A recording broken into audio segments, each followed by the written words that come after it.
Tuangila Mario Tuan Fahu. Mea mai whai a tāpua mou. I mua nui i whaas.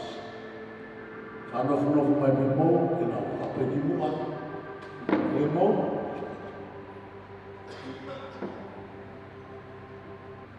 Kau whamalo ki o tua. Koe kei kawa mahao ko ni whai kei kau hae ui. Kawa si mai o tua. Tapu ki e whahu. Tapu ki e umatua. Me vongi e kau whakatapu. Koe ia koe kau ki e whio i tono e hai e o Mele Ilafau. Koe whiwhine koe lau maari. O mea ki whawhala. Ke whai aku kau whalopulahi i he pongi koe ni. Toia me he ua korinto. Toko vai koe hamoni māta koe vesi koe a hamo ua ki. Ke tau hami heki he loa koe ta mai. O ko loa tuki tāwe kina a hoa wholawhala. Koe mao e mo ui, ko ke lea mai ke ni mautoro. Hallelujah. Ke mau e nau koe hono koe tonga. O hake koe kaunanga koe. O mautulolo ke te koe. E tuke lang ia pe ho wafa. Ia sisu klais ka ko mafa ui. Amen. Father God.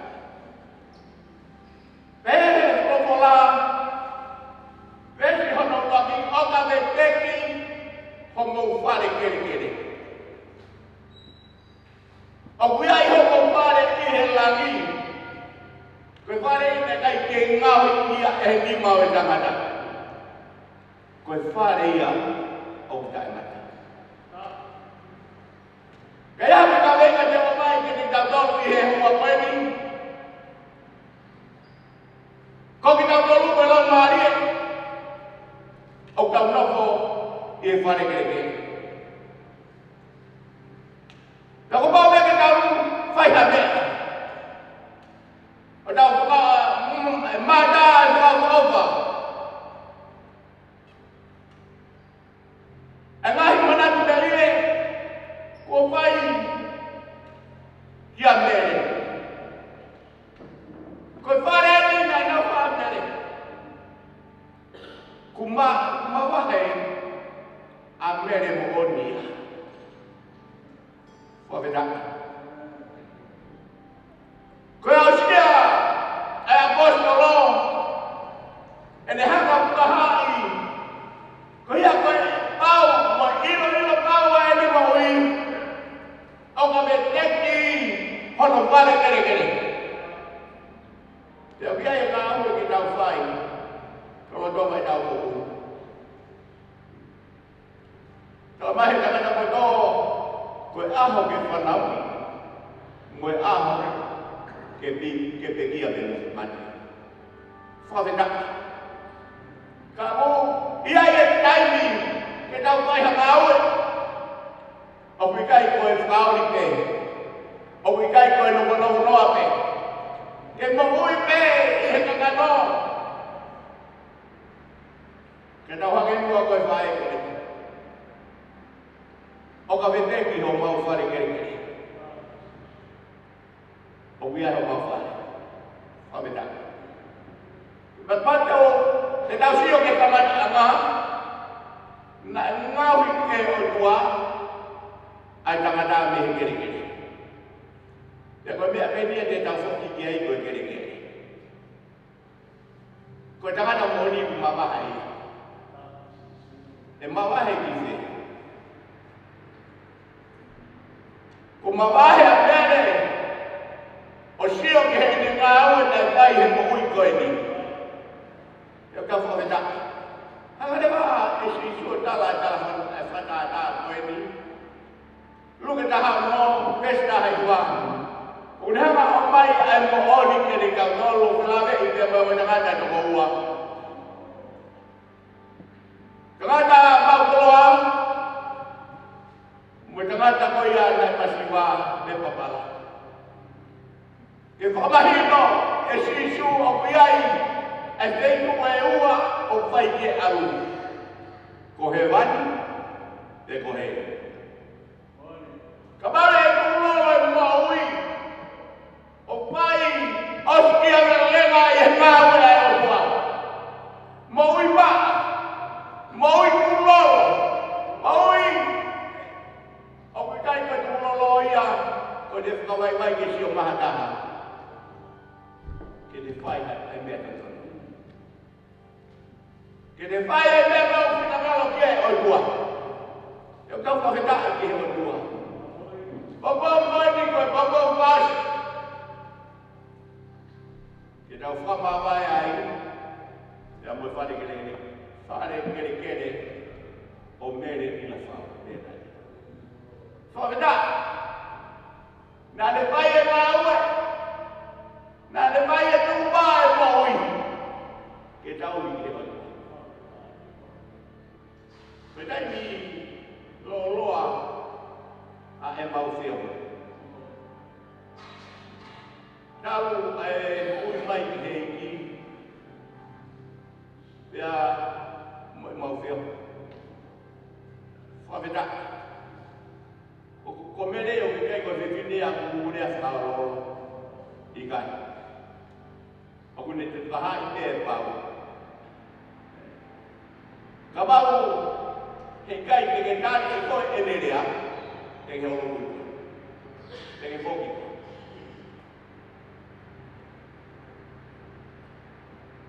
Kai mina mau kamatai lahi. Ai ka kai na fo. Ko ia mea pe kina kari na kore se kai. Kau ke pini.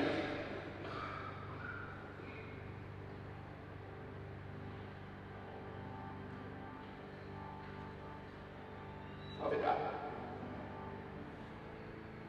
We are in spirit. We live in everybody. Awania e foki e fale kere ia kere. Kau whawheta. O kuiai ai mea ke tau whai i he mui koe ni. Whanau i ki tau kau. Pea pia e waha kai ni ko tuku mai e o tua. Ke tau whai a mahau. Ke kuloa e tau mui ki he ni. O kui kai koe whakao ole ole. Koe pau e maui. Ke tuba ke eiki ko sisu kaisi. Te au tau whawheta. O tau whamalo lai i he matua. Te o mai ki tā nofa tā tā meni. Te sisu. Ke mure o koroto. Te kui kai te mohui le taimi koi ai hoko. Koe kau o e toko hongo fulu na e poto o nau toko nima. Kai wari o nau toko nima. Koe kau o poto na nau ame te nau rolo mo nau tulu. Fonu maui. Koe kau ware na e whakangari. Ta koe o kai ha rolo. Kai pehe pe o kai e rolo. Tala mai na nau kohe koe toape. Tua po, o pama e kalanga. Koe tangata na ane pa. Mo a, mo whawhitau laki kene. Koe kau whakaapi na nau tuake. Ke kau koto. Te wae ua mai haki me i lolo me ki ake mau. Ke ulo e mau ki mama. E mau ki tuku. Kāne kau koto i kai, mō alu o whatau mai. Koe maui koe ni o ki kai koe iai ha taimi. Ke whai ai whato mala koe taimi e. Koe taimi e nea tuku pāe maui ke eiki ko sisu klaisi. Pea nopo he maui whautua. Nopo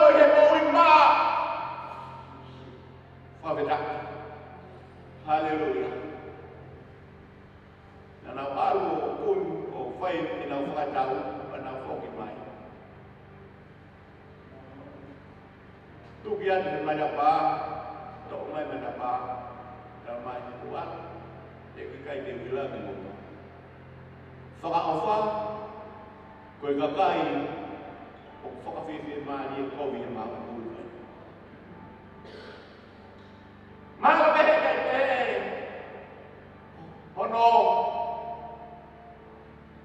kala ko kaha mai, ha mea e hoku mai e moi. Kau whamaro lai ki heo tua, koe whare eni, na no whai a mere. Koe tau whakaosi mui hea. Koe whare eni tau no whai. Koe takana mōni ki loto ia, e he mo. Te kure mea o tuai a kia e koe ni mea. Nā ne ho mi he kamata anga ai manawa po ui. Yang boleh bayar kini terhadap ada fase tak ini tuan. Okey, apa malah lagi yang tuan? Kita boleh berfolak lagi kita tahu. Oh nangai, bukan kalau bukan fase. Oh, kaki ayam. Sini yang mau win. Ko hiam e iai te aho taha te na fōu ia la. Mao te e tola hea ke kina utare na tole fōu ai. Whai kada, ko ia te kai mate ue ue te ai. Kau neanga moni ki na tole fōu ai. Ke whamahi ko te na tole ko i whare mea utau nau ai. Te whakare wa he kolo pola o mai kari te ni tau tau. Koe tau whamu nia he whanonga o tau whai ki whoko. E rea mai. Koe rea mai whoko lai o tua ke so siwa. Koe tau hini koe whanonga ua nā mahu ia pia mi hokutu. Ka ke whakarau lau lau. Aho pia moe pō pia ke whai o whana tau ia. Koe mea mea ngāhi ai o harapi ke mōnuki. Koe ka whaweta. Koe pongpongi. Ke mohui ma te teo a tōna hora mea he ai o taimi. E whoki ai. Hono whare ke kere. Te ame i ho tua a ene kolo. Whaweta. Kala noa ke me tangata koe ni toiru ke. Na ave alas kosi ke mata e belahme. Kai alu tamana koa ia ki heri. Ko fe mitu ui. Ko hewan dia muheri. Faka'osi kiai. Kai ai hai ni kene mate. Ko fe mitu diri alu dia. Ko moi ko ni ke pau e mo'ui. Ke tau ilo mea ke tau mui ke tau pai. Oa na tau fukaa ke ho tau kalamou. Tau pehe e sio mai. Hataha ke pita u ke kalamou. Oa, ai a loto ke kalamou. Tuku mea tua ia ke koe haka tau karea kia. Koe pau e mo'ui. Posisi. Dia kurfaha.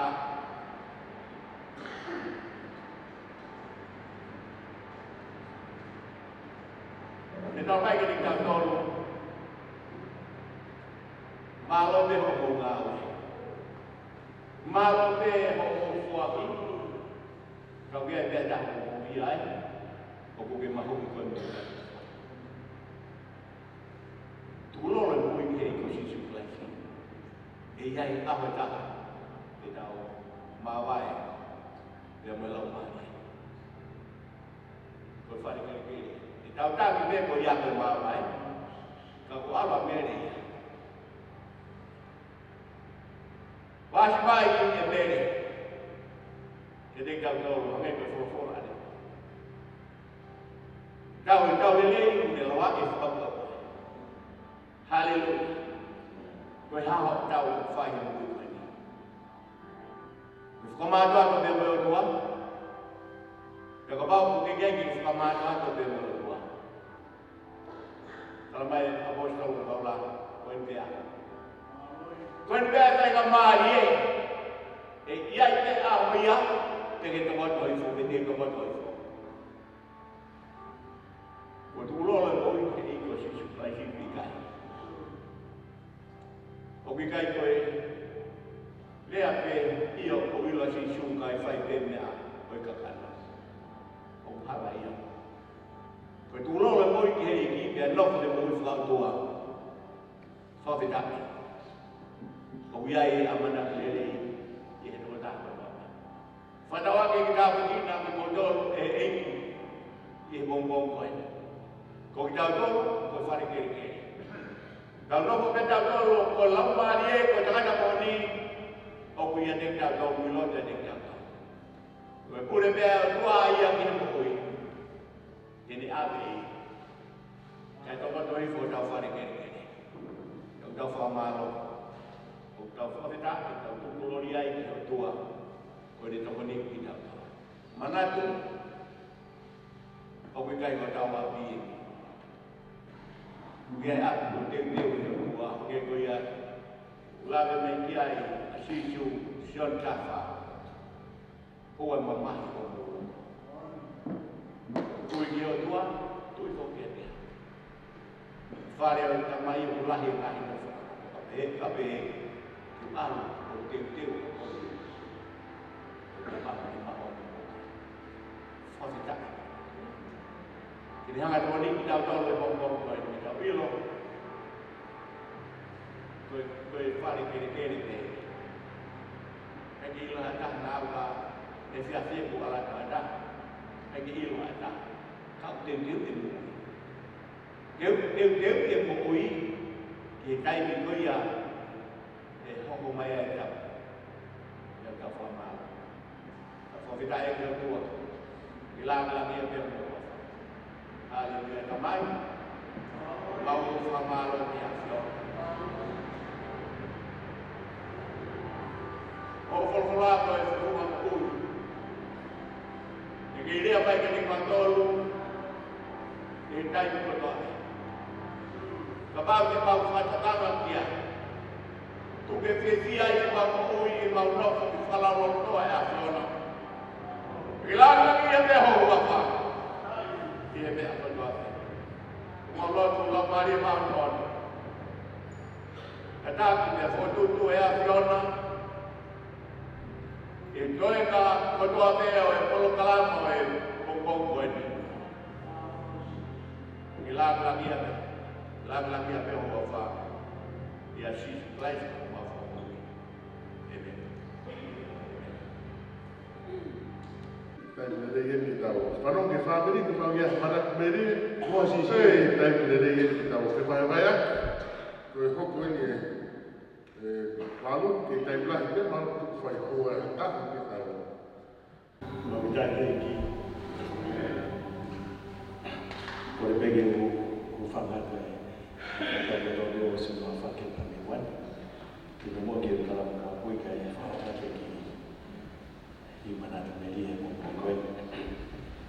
Ia o tui mo ia to ta ko ni. Koe ta tahe ma waluna ma whanonga me ngai ni mai. Hoa hono ma ki foa. So yes ko ni heni. Ta ta mai na wala. Koe tanga ma whanonga mai ai. Koe ne whae.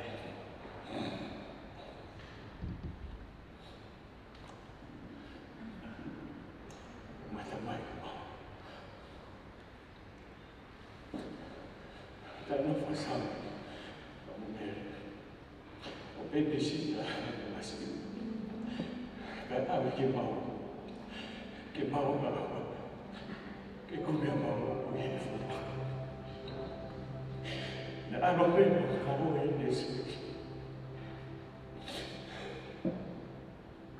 faham, kalau mau, no foto.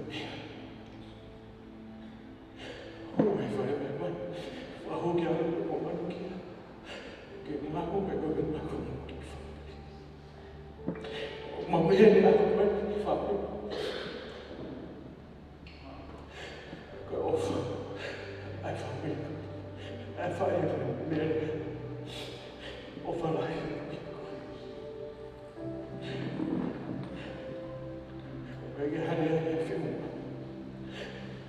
Ke fata ta wa ke o. Dai mina do ya ma la so ki telefoni ta pa. Ta fa e ko hui ke fa. Na malaba ko ki la e e mari ma ki ta ine ko ta pe te fa na sa. O si ta drive mai. Ho wa ni pa mo ko. O ma ko la ma ta ma ni ma e ga. Go home again. We go. I hope for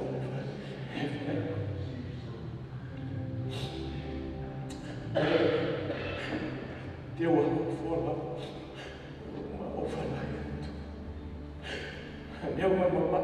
Wala mai ni fito o ma no foi. Que de boa. Eu vou home. Ai ofana. Manatu Melie que vai agora. Dan bebisita sampai kamu sugasi. Kamu beri dia sugasi. Nak faham dia apa yang kifah ni ke buat orang tak dia. Dan kau ni bebe awal itu. Apa dia asyik nak faham biasa berfaham kau. Saya nak faham kita buat kau awal itu. Saya buat kulof waktu tu. Saya kifah kau dia apa tak nak faham. Tak ia siapa buat kulof dia. Faka'osi na may nga wala. Ay kaya hatak mo abay kulo ya. Kaya kaya ito na isa. Sabi abay kulo hindi mapay kulo tulad mo ito ng siko niya. Kami po fiya na kay tawag kulo ay ulo pa ikaw. Ang mafuha ko ay ito. Ay ako ni ako mafuha ko ni matapak. Fuha ni matapak nga ulo pa. Kaya ufalah yan kay ito tapos ito. Ipong ko ini. Padahal kami kami orang tua tak boleh nak tahu. Aku ini, itu kelan lagi ada orang buat faham bunyi. Tapi yang hiba tu bunyi. Faham hiba apa yang hiba bunyi. Kau perlu faham. Kalau kau perlu faham ni, ia follow up pun kami follow up ni. Faham yang hiba apa? Tak ada tanda macam bunyi. Kau perlu faham bunyi.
koeni. Ka tupe moa ke o hao hake I he programa Pongipongi ni neo motiki ki toko lahi mai. Ka ua whalahi atu ki he fofonga katoa e whare koeni.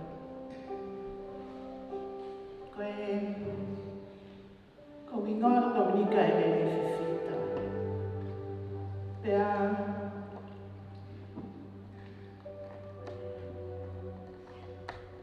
he wangawhuro tupuna ki senea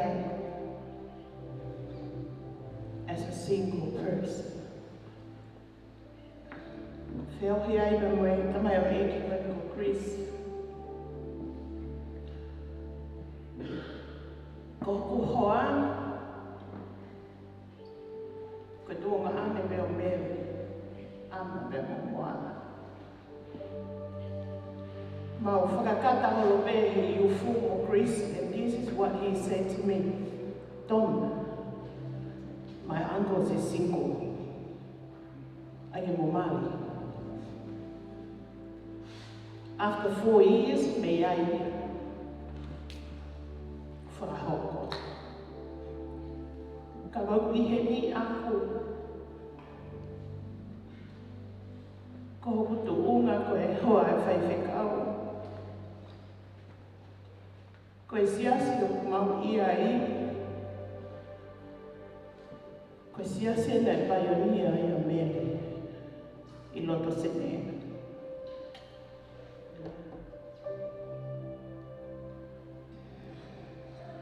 Nei kai ke uhinga hau aku.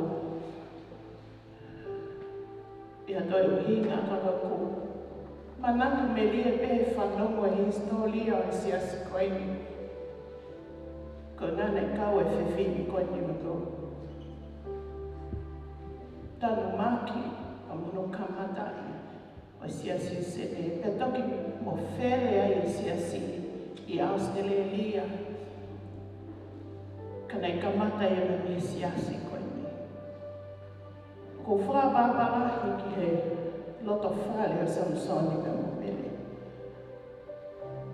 Ko ngāku I keike ngata me heni I Nusila, kau a Australia, I he ofa mai na moe Manatu Melie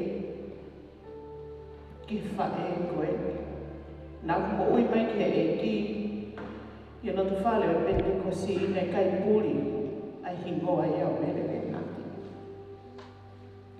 E ne leo lahi, e ne whewheka, ka kou whanongo I he tala noa ma wea. Testimonia e toko lahi, nei hoko e whewheka ka moe leo hohaka e whae koe ni. Nei taha e, ke whakamo oi e hanga maari ke mo kuianga. Mau kaua I he pue pe me loto sene, ma me ngahi siasi toko lahi, ko ngā me koe leo e whae koe ni. Nei tō tau I Australia I mo I keiki. Ko ofa lahi a Samsonena. Pe hei ke toi ngai whanau. Pa ko kau I he whawheta I lahi koe kui heni. Pa mo I whangata o kete na mi sene. Ko ngā pe koe ofa I he whae koe. Ko manatu pe ku whātoutou lele mai ki whanuani. Nā ku hau pe o tau ataina, nā ku hau pe o whai pe hoku. Whahinga urungana, I he loto whare o siasi koe ni. Nei kei o whape whae koe. Kai uhinga ia koe ku maari na mono tōnga ane. Kana unga me mahalo nei fia koe ku mo ui ki he eki. Ako whamalo lahi. Ko inga koe pong koe ni. Ko pehe ni te tō mui mai ki he tala noa e pong ni ta koe te wahu mai pe. Ko whamalo lahi pe ki he eki. He mune to'o e whae koe ni, koe Vaskoula, koe loto whare, koe Lenati, koe Vaskoula, loto whare, Pentekosi. Ka ma kauai he lau e aho koe. Whamāola hi atu. E whatangia koto e ko o fuesia. O kalani he aho koe ni. Tue mua e whiohi o tau whai koe whiohi fia i he ofa pa mai merino. Ako whanongo i he ngahi tūku hua te pōno. I ngā ue. Ako whakaamuia. Ki tau whetaki nima whakataha i he mo ui ki he eki. O i kai langa ha tangata e ko hasiasi. Ka ke langa ai huafa o tau e kosi sukalaisi. Mā loa pita mā fakamavae. Ako ofalahi atu ke mo ngai fofo ngai o whawhakai o tua. Whatawangi ai whiohi o tau whai ke tukuloa pa ke langang ia e eki. Mele, wha mai e ofa tui one pa pehe ke siasi mi loto sene. Mā loe.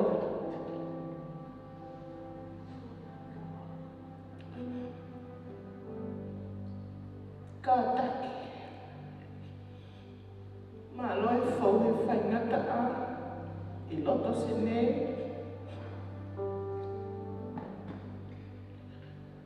Ki mau kauai he lau he ako koe ni. I he pue, pe mai turi, i he mo ui ki he eki. O whātua, whalaua he malmalu o sātai. Ki ai otua me ai langi pa mai ni o whalahi atu māla.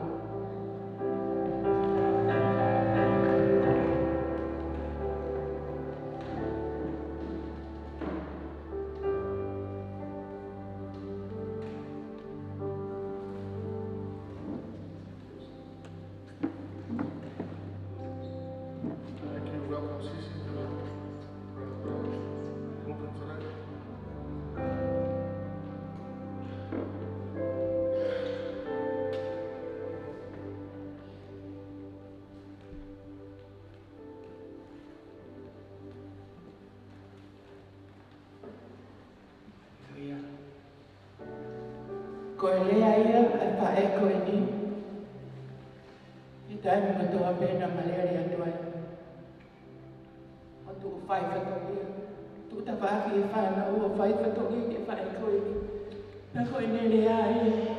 I tai mga toa pēna kake toi misi. E sisi musio ko o whalahi kake moa. Toi tahana ki mai kia e fo lea koe aupito. Ko o whalahi atu aupito te ki motu. E ari tua mere, tata ala mai ke tea.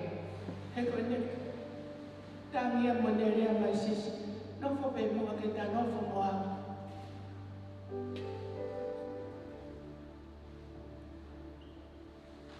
Taga ni rea ia ka te ki maua, nai kai pe ki toi hala ia taimi, mua taimi na mai ai.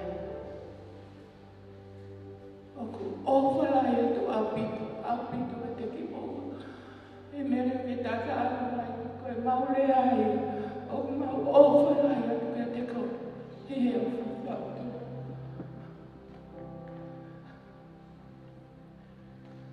Kai ala ni whiu, ke whake mā. Koe maure a pe, mā o whaitu, aupito. Krista tau. I love you with the love too. My love.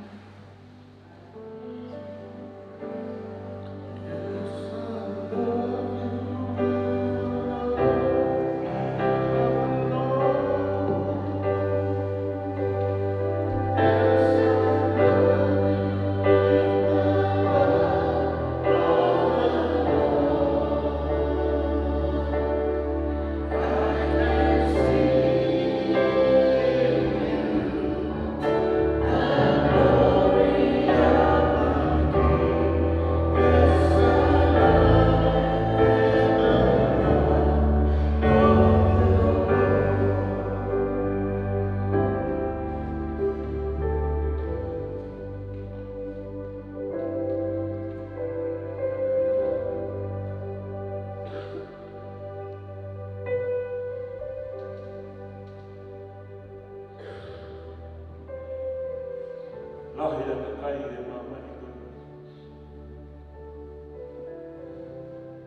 hai au.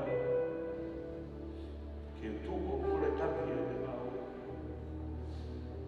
Ka whaftai ka tau mei ke eiki. Ta wau sia mai a hongo. Whao whao koe.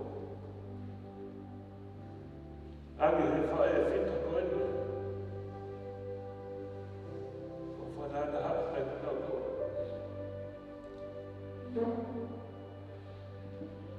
Kai ka tui. Ko tui pē. Tō lahi atu mo tōru. Peki mō kilo e ka whae koe. Tōku himo āko ko sisi.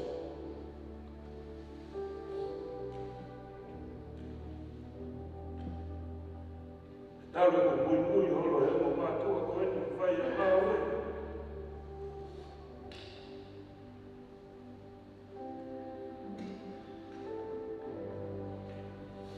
E whai whoki. Whawhitaki mua ki he eki. Kone toi whawhoki mai au. E tōko whai e te ngā. Lahe nai mea ia ke wahakaha. Manatu Melie. Ke whae whita koe.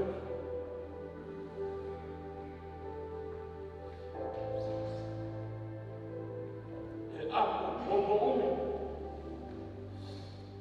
Ai ofa e whae koe.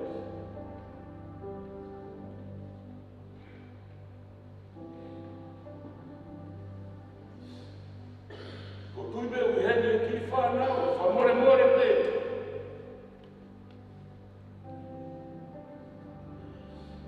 Whakawhoki ai Manatu.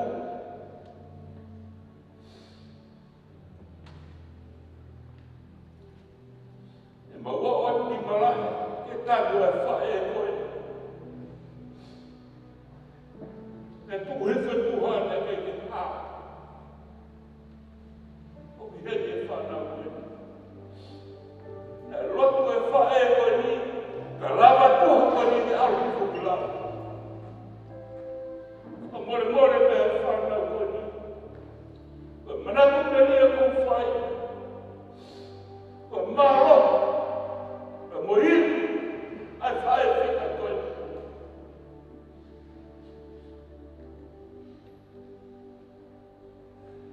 Kai ke tāu mua ke koe. Kai tuku me mua a whaneri tiati. Kau me he koe. Na ea ku ofe whine. Na ea no. E puke whate mo. Na tāta pōne. Mahanga tau ni mai a ofe whine koe. Whai me whai la horo. Ka mea whamui mui mene ai ki awe ki tau ngai ofe whine koe. Kai peke to e lava. E kore mai whae ko nige oa. Kai ka tui, e lotu te ai whae koe. Kai ne tala mai e pea e whakataka. E whakahoka mea ko nige ofe whine koe. Kai ngaha mea e whainata a ke e ta tui mai ta whanara. Ko eki me ko sisu ka aisi. Mera, mawe o whanaka. Ko e whae he, ko sisu. Ne to koska vai a te te. Ono hoa, whai whakawhiona. E whai kono puke poke hake ki mau tōru. Na ki i wharukunga ka kai. E he horo e mamani koe. Ane ame homo mātua koe ni o puke puke mai ki ka tōru. E whaingata a whau. Koe to tongi ho mau nofu anga, na to tongi pe takata. Sio ka kai me ofa ai e.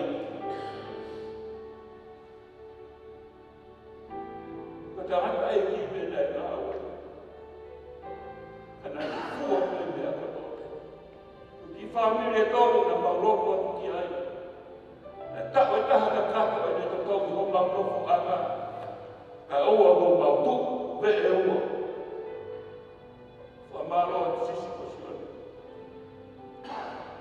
Mo hoko tangata. Koe ofa umo whae. Kana whakate whito e whae koe.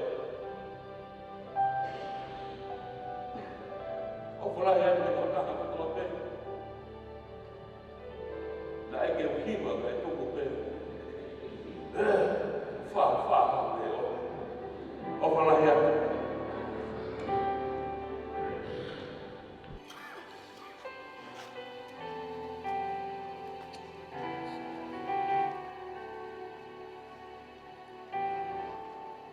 Kore pegi o whangai ngai whakatapo tapu kosa ngā whaki mene. Kaya tāpe mo ku whenga maari e koni, ke whai peha ki tala noa pe ko Manatu Melie ke whae koni. Ko tō mua tuka e whakawhetai me whakamalo, ke he o tua, ko ia ko whenga maari e, ne hanga omi whakatataha mai ki tau tōru, ke he malmalo e whare koni. Ko whakatapu whokeni ki he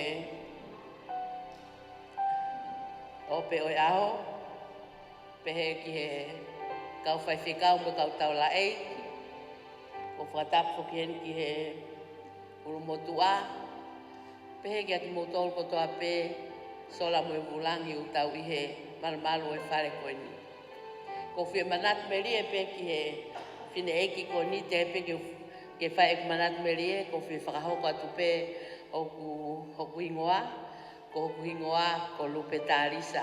Mahane o swhai hoku hoa e ne Manatu Melie he pongpongini, ko kei tangutu au he mea rere, o whakamamalohi, haki i mea ko uhinga ko e tūkunga koe mo uhi, e hoku te iai.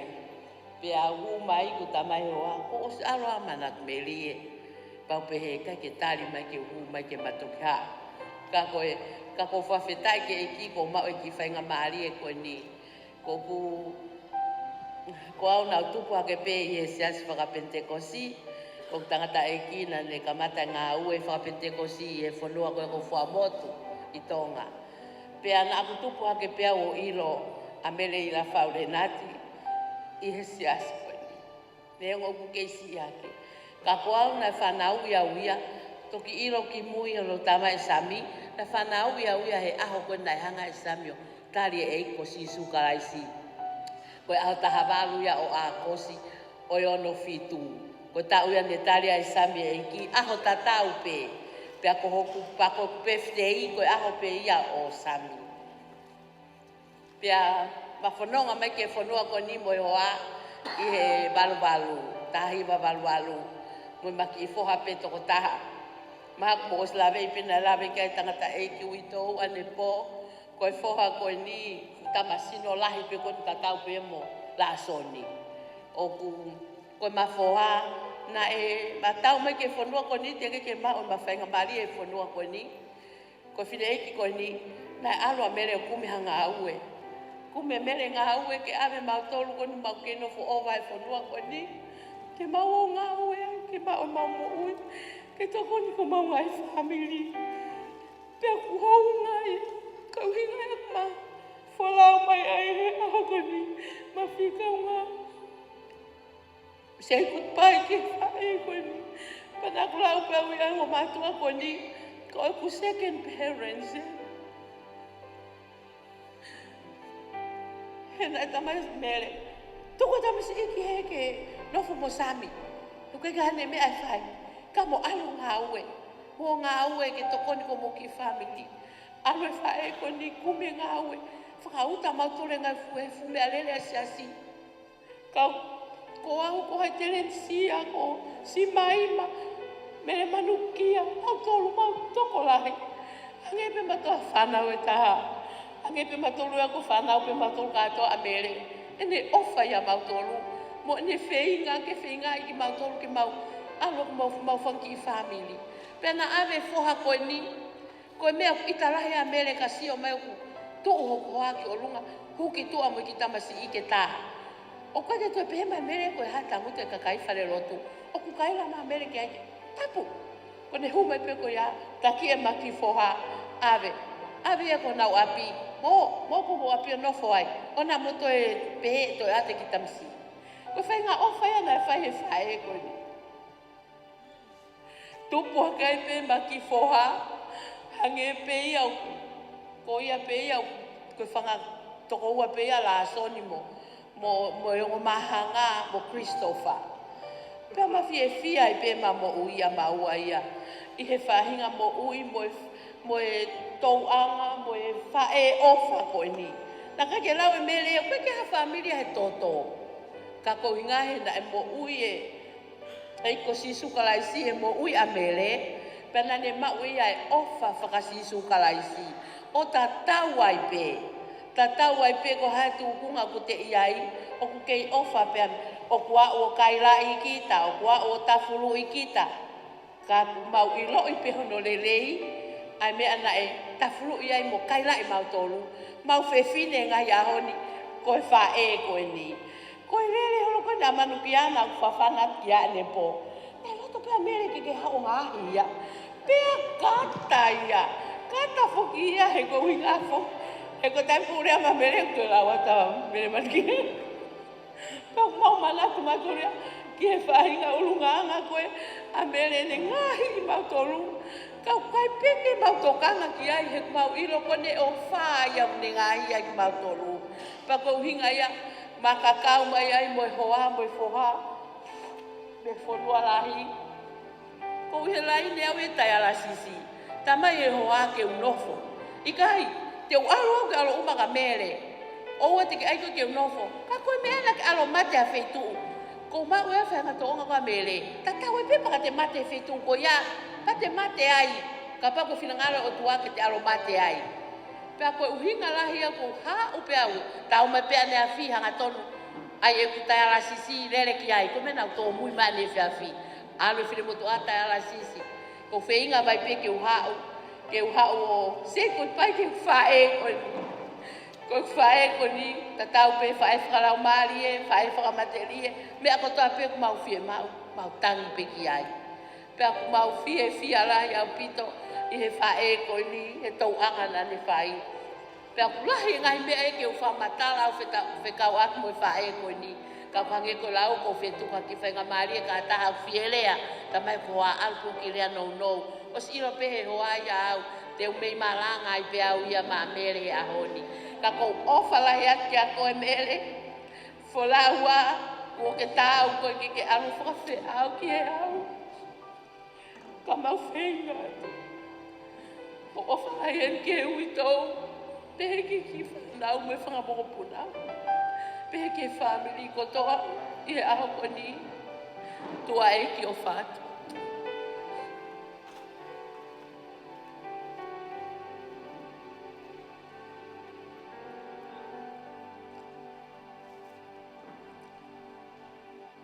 Whakawhetai ke lau maari o tua mafi. Koe mohu ke resi, koe whai mesi. Kau hufanga atu he ngahi tala whakatapu ko toa pe, ko osi hono whai. Pea, koe ngahi ongo e ko tau whanongo ki ai, ke whewhine mo ene ngahi ngā uelere I ko whai. I he ngā ue whakalau maari e ai e ki, kau ki lawe atu au ki ho ma toto tuasino. Ko hoku hingo a ko ne nase, nau lau kau tui. Ko e kutangata e ki ko te rita, ka naeanga nau lau kau. Ko hono te hina, sioeli, lofia, nau lau kau. Nana toko ua pe, tangata. Lahi e tangata e ki, e tangata e ki, a Mele Ilafau. Pea kohona tu whewhine, kohono moko punae, o ku whahu ia Ilafau I he ahoni. Ko whewhine ko whinau teisa. Ko whewhine lahi ia o loto maufanga. Pea, na e alu e makui ki niu a toku taku. E na inispekita poliso ngau e whakapule anga ai o mauhoa ai mo Mele Ilafau. Koe wha ia o e maungo tangata e ki. Pea moe kuia ai whahu e ahoni. I he taimi koe na e mauhoa ai a Mele mo Sami o Osmaro e ho ai tangata e ki a Mele. Ko e tangata e ki rewa na e alo whai whatongia whatamai ki a Ilafau. I he taha hiwa walu mo futuku walu ono, walu fitu te kia i ke natu pe e ua i Nusilani. Na amau nofo mo Mele pea mo Sami o ke hike o mo mahanga na tau wha te kia i ke nako pea mo Tulisi. Pea na toki hiki atu o mauhonaki. Api o nofo ai. Ko ia koe, ongo ia ki he tu ai famili. Pea kwhai e mauri i nioni. Ma upe he tau mo mau ki whakataha whakafamili. Whakamahina. Pea ko au o ko tala ki he famili a e mau whakataha whakafamili. Pea o ko hoka Mele ia kokuroto mamahi anga. He koe ku tātu, tāla mai pēne. Mahalo koe talu eni, a lere mau mea, kua taha pēne ma. Koe tātu ai pē koe tāla mai, ko mo ua hauia. Ne nase, ku whae mau ha, whae mau ha, whae mau ha e mau rotu. Pea ko ana pē, koe tehina pē, si ha whae whatongia. Ka neongo ia kai ngā lotu moe whamiri koe a honi. O hoko koe a ko lahi ki e teki mātole māsio ki ngā ue. Nai whai he toko ua ko eni. He nā mau pehe te mau hela ia he a honi. Iha mea ka o mau sio mata ki he ofa ai o tua moe ngā ue nai whai he Mele ki he kai ngā lotu. Pea, ko ia e ki tala noa whakatua ko e Manatu Melie ki he whewhine ko eni. Neongo i kai ke mau fu toe whetau laki lahi kana iai e mau aonga i he taimi nai ke mo uilele iai pia na ia ko e whewhine na ne whakaapa i lahi. Iau i he ngahi taimi o kou. Hoko ai hakatoanga pe kuha mea e whamiri o kune. Neongo te urea, te uita, e kei mari pe a Mele mo. Mo kore whakamore mo. Ko ia ko Manatu Melie ia ku whai ke tākete ko ni. Pea ko wasi, ai ulonga a holo, ko ne kui, ko Saimonelino, ko whae tangata ia a e makui a Mele Ilafau. Pea mo e kau holi, ko e mo whae tangata ia a Mele Ilafau a holi. Pea mo Saimonelino, me he funga maka mimisi, me niwa tokta. Ko ia ko e ulungotua, ko e si ia, i he maukui me mawhanga, a ia ko ia au tumu akfonua. Ko ia ko whalahi atu ka te kumoutoru, ko ki Manatu Melie pea, ko Manatu i he taimini, tua o whātu.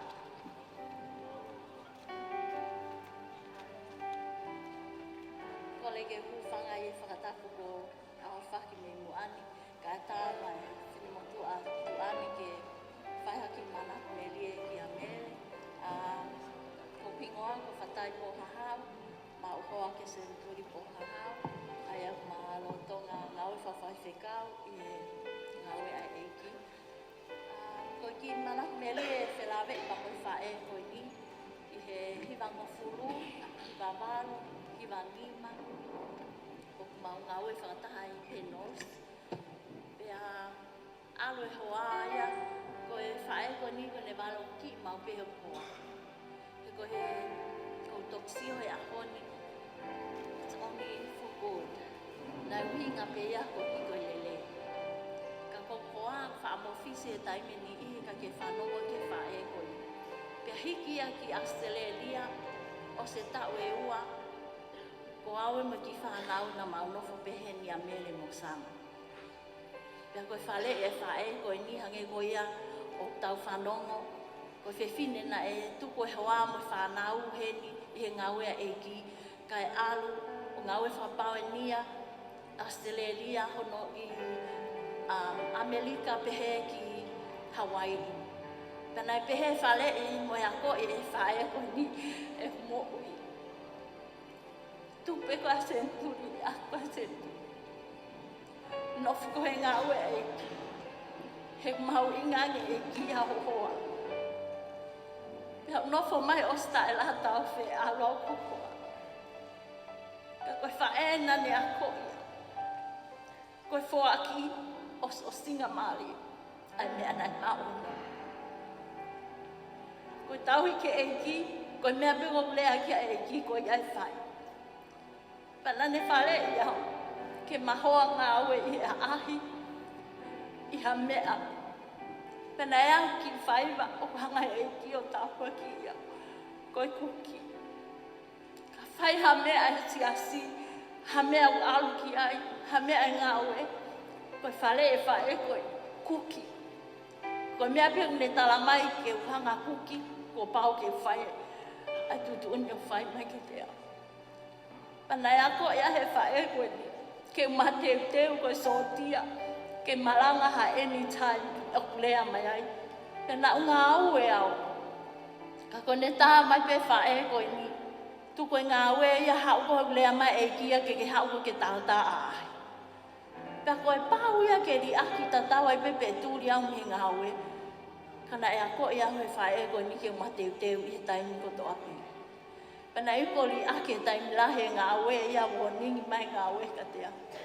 Ka koe hi, koe loto whae koe ni, ke ne mau ha hoa ngā ue ke maalo whae a ahi he koe whewhine, nai mau inga ki ae lau mali. O a upe ia ka taimi, koe a oen ke sāpate ke whae malanga, hoa pe whiha pakamata ngā ue, tā mai ka tea, ulea mai lau mali ko koe te ke malanga I he pongpongi ni. Nai hanga e whae koe ni o teu I hoku loto, ke ma teu he taimi ko to api. Ma teu ke taimi e whaingata a, ma teu ke malanga, ma teu ke loto, ma teu I he mea ko to api. Pa koe whale ia whewhine koe ni, mo whae koe ni, tuku e koe hoa ke alu, nofo pe koe hen ke ta ngau e tau ke eki, mau ingange eki ia I ho hoa. Ka ko whakamahalo pe a iku pau holau I ke Australia. Ko hiko miso e hokoa. Pea lau tau ai pa whe ma whoki mai, ma toi whoki mai ki heni. Nau whitau lak mo whae ko ni, pa ko lea whae ko ni, mo whoki mai.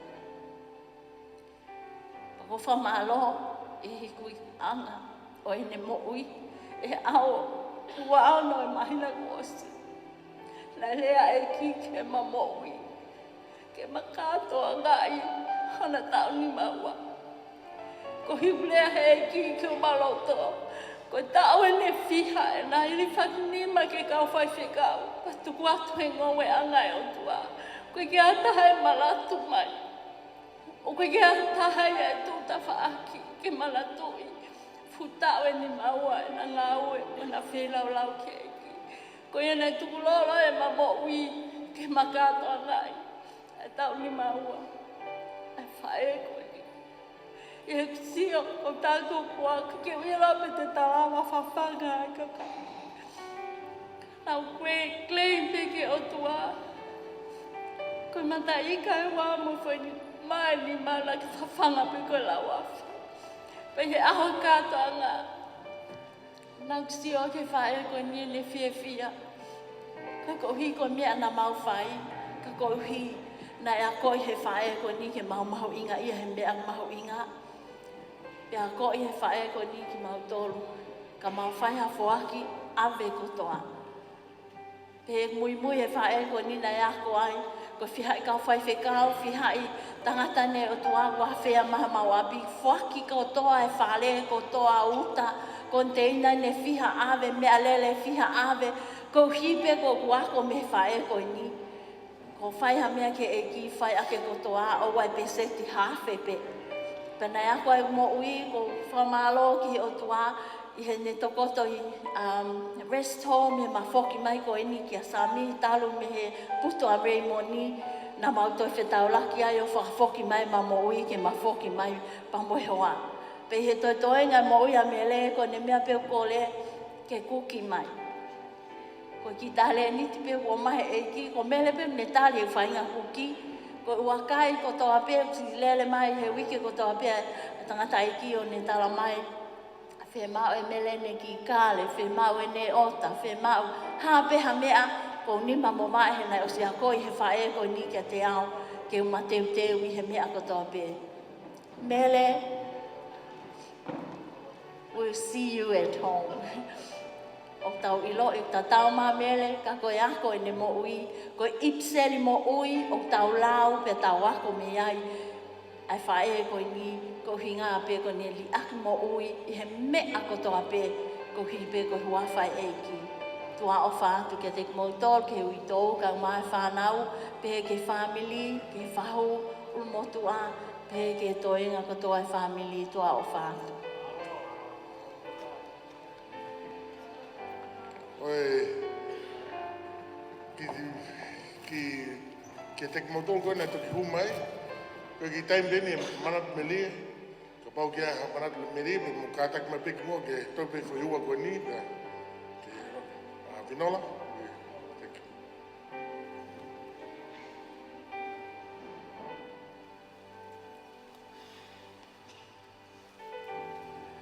After ki malelele kole ke u whangatu pehe whataputa pena si kamata ki ai po kalama i he pompong koe ni. Te u whakahokat pea o koe kuingoa ko Vinola kuktu i kolo watu koe kulele mai me whamotu mataika.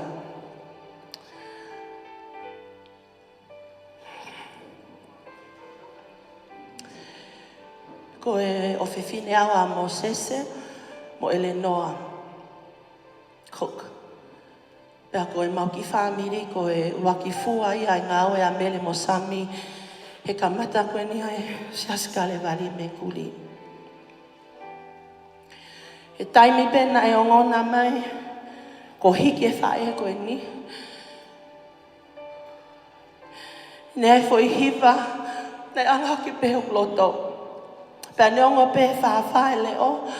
E ka keu hange au ko mo sese, whawha pe leo ka te uhiwa pe. Koe manatu ke whae koe ni. I'm not going to sing the whole song, but part of the song, I know it will resonate in many lives here today.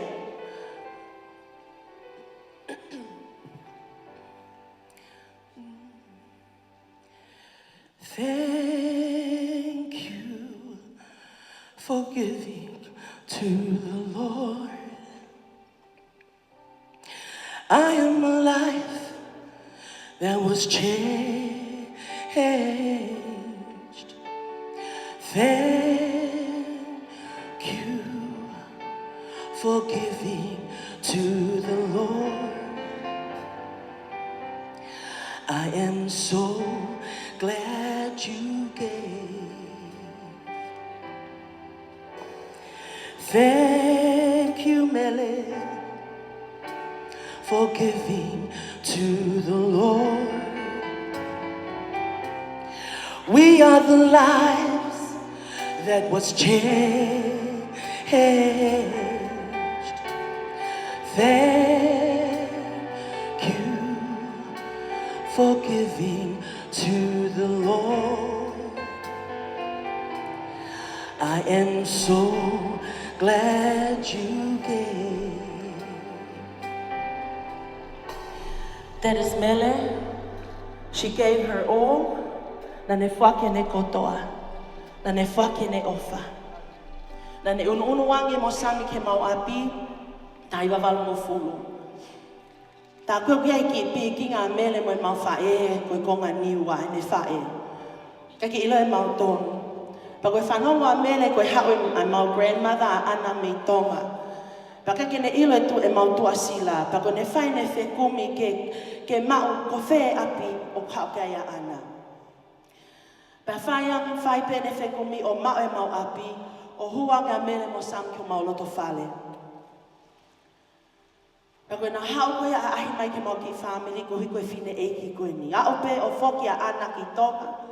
Kana iai mau ki te hina. Ko au pe lahi, hoko ia e matura, mau wono whine.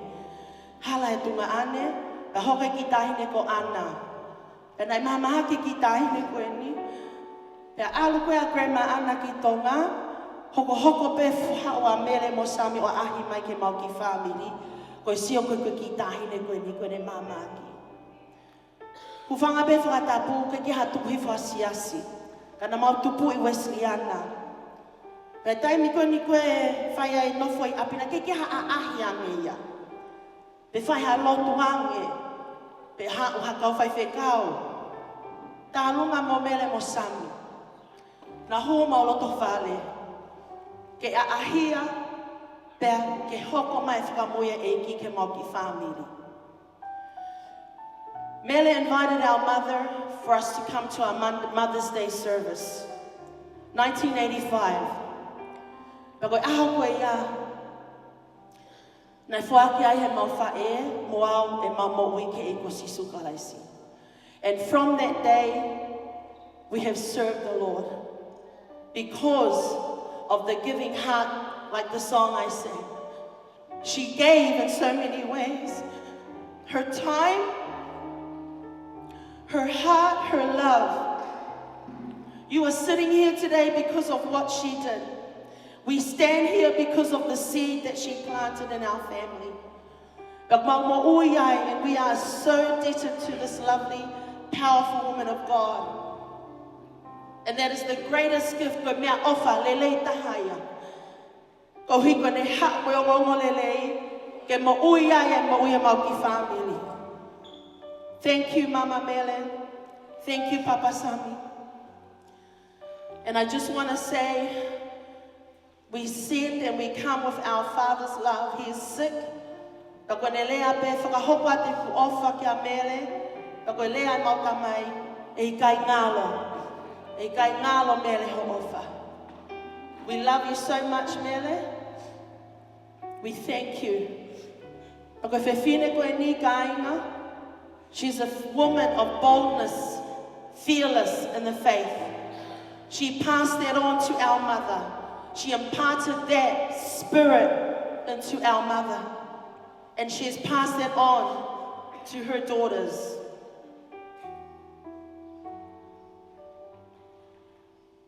There's not enough time. There's not enough time. Ke whahalea mo whamatalai. Ai whewhine koe ni. But all we can say is thank you, Mama Mele. Thank you, God, for this woman. Thank you, Lord, for saving us. Thank you for bringing salvation into our family through this powerful woman, a prayer warrior, a loving mother, a loving wife, a loving grandmother. I just want to pass it here to my sister, Mele Ilafau. She's just going to say a few words.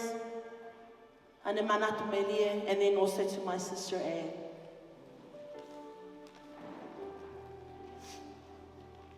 Hi everyone, my name is Mele Ilafau Cook.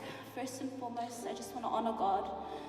I'd like to honor Reverend Dr. Sami Lenati, our Lenati brothers, Pastor Soni, Pastor Charles and Pastor Will, Chris, and all their beautiful wives.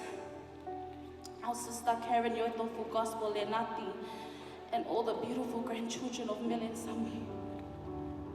Growing up in the Tongan AOG at our church, Penrose, I was always with Mele and Sami. Every Sunday after church, it would be Yoto, me and Aloha, and me and Mele and Sami. We would go eat, I would sleep over. Me, Yoto, and Aloha went to the pastors' meetings. combines, conferences, you name it. Wherever Mele and Sami went, behind them were 3 little girls, Yoito, Aloha, and me. It was our little crew. There are many things that I could say about this amazing woman of God. She was a great wife and the backbone and glue to her family and her husband's ministry. You know what they say, behind every great man is a great woman. She was a fierce prayer warrior. She was our biggest supporter, like at our Tongan AOG youth rallies, whenever Penrose youth were performing. Mele Sami would always be dancing in the front and cheering for all of us kids and the youth. As a kid, I got to experience so much love and kindness from her. I lost my mom when I was 3, so I don't have any memories of my mother, but Mele Sami, I have many memories with you. As a little girl who grew up without my mother, thank you for stepping in and loving me like your own. Thank you, Yoito, for sharing your mom with me. Mele Sami, may your legacy live on through your beloved husband, your amazing sons, your one and only daughter, your beautiful grandchildren, and the Tongan AOG movement, past, present, and future. Tu'aufa'atu.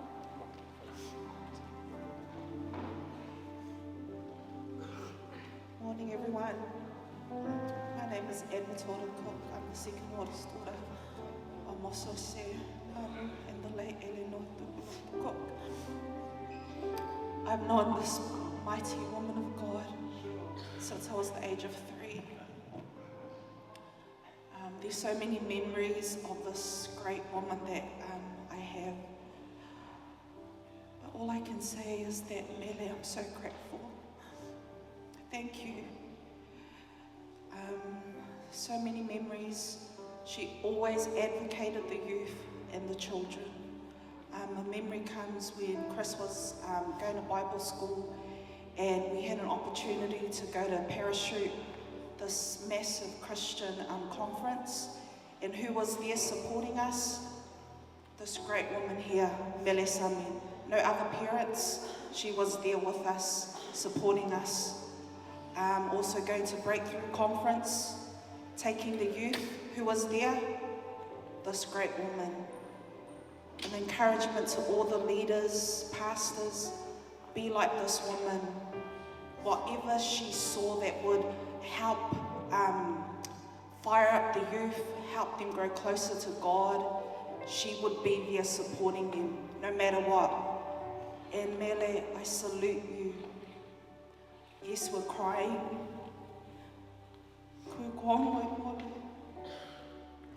The hardest time in my family's life when we lost our mum, she was there for us. Her and Sami and the boys. Thank you so much. We're not related by blood, but we're related by spirit. Yes. All I can say is thank you, Mele. Thank you for loving us as your own, because we felt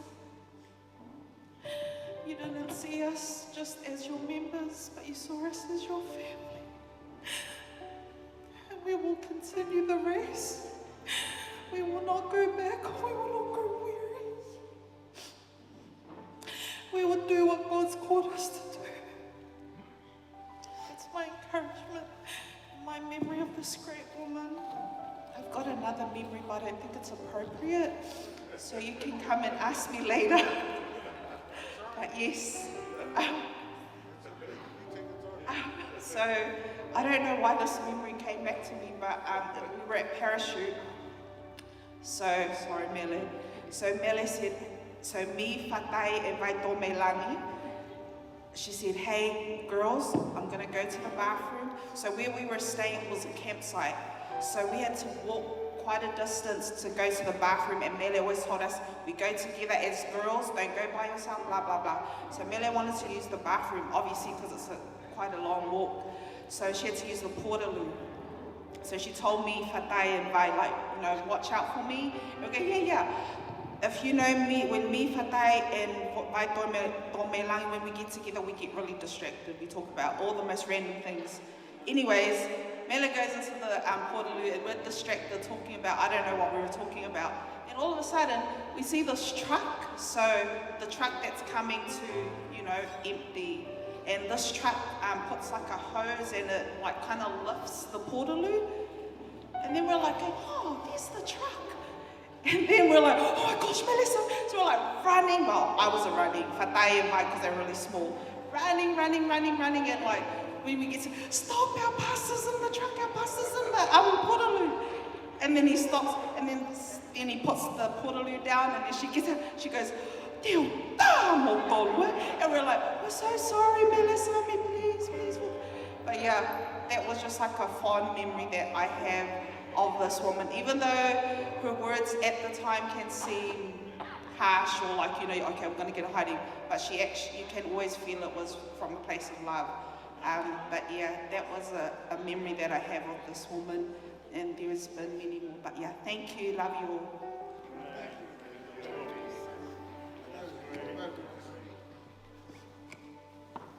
We'd just like to call up Makaleta to come with them. Okay.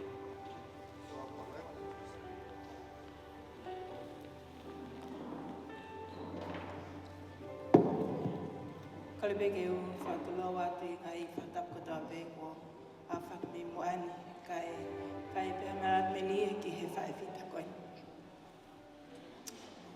Tahe whalawhala ko Manatu ki ai e Pongipongi na e tō me whawhonga e ki e ne lea ki a maata ko hinga ko Mele. Ka mea pe taha ku mahoinga pe ko mea ia ku whili e Mele e kolohe kei toi toko mea te ia. I he Pongipongi Mele, ko Manatu Melie ia ku whai ke te koe. Ko ngā ko koloa whakalangi, ko koloa e nā ke whili ki ai. Pe ko koloa ia, nei kai peke toi toa mea te koe, o au ki he ākoini. Ākoini i o ku mau, lama mai peke kau ngā whawheta i ke iki, ko ngā ko hoku mo ui. Ko mo ui nei tuku pā, ko mo ui nei lua, ko mo ui nei osi, a hau whaki ai mea katoa pē ko i ngā koe eki. O ku atua e ofalahi ke te koe, mohea, we will see you later until that glorious morning. Whatawanga mai ki ki tāpuki na ki motonu. Praise the Lord. Tapepa mo e awhia ala mare o toa taulolo tonga. Whatapatu tanai ki Palestine. Ki a Sam. Ko ki ngā ko loisi a kawola. Nau tok lawa mai pēa ne pō. Mei taunga. Pēa mo koa. Whai whakau lātu a kawola. O ki lea pete whai aho ni ko whakamalo ke eki. Ko i ngā ko e whae whitani. Pepe ki a whai whakau Sam. Ko whi whakamalo a tatu. I au e whaamiri mai siasi. Whawhawhonga pe ai e whunga whanua. Me ewa.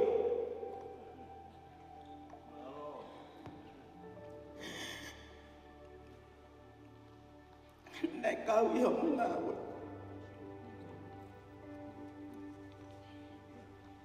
Pako ki mau tolu en koe fua.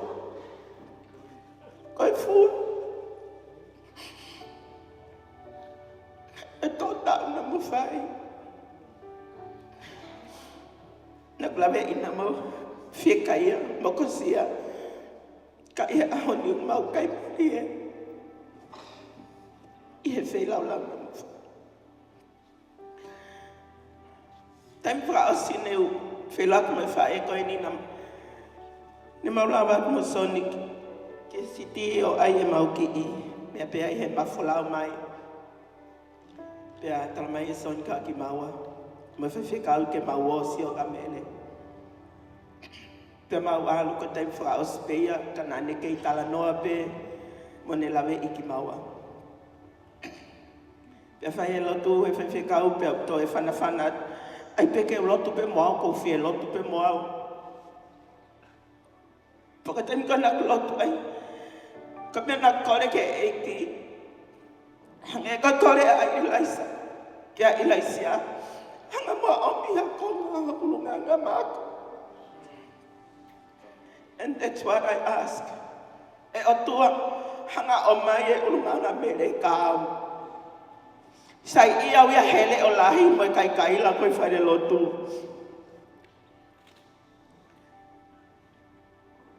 Ko ta wene whango fulu maono e kumo ui ki he eiki. Ko tupu pe i he eiki pana ilo lelei pe au. Ai whae e koe ni. E whai beki tala noa whakatua koe ni. Whai te whoki tonga pe au alki e ua. Alki e ua nai kovi au pita tahi. Lea mai eki ka te au lois tū ke o lunga lotu. Lotu e waka. Whono e waka. Te keike u whai au iaha mea pehe.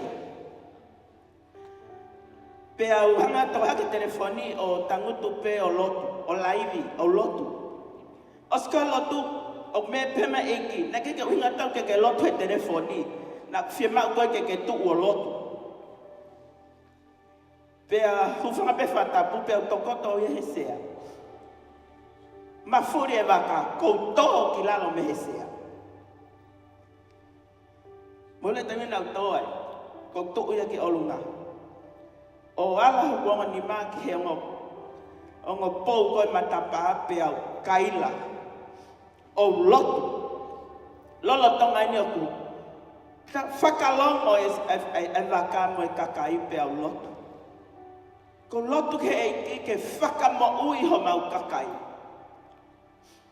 Kaya nga ngona nga ay hike whae whitani. Kaya nga eko ke eiki. Na e sek na hafoi konga e mo ui koe ni na koko e ka mele. Hange ko e lotu na whai I whare maha ki. Ko kukore ha konga o ene mo ui koe. Mende ko ki whoi talanoa na reveal mai ka te au. Taimi ko na ke tu ai a lotu. Ko mea na whai ko e mele. Na ke maa ia ki hata. Whai whika sama. Pefa ke ahe Palestini. Hange pe galea me whai e ilaisa ka ilaisia. E ilaisia ka ilaisa. Teke mau a mea teke kore o ka pau teke sio ke te au he taimi te u alwai. That's why I'm here. Ko whawhetai ki he eiki.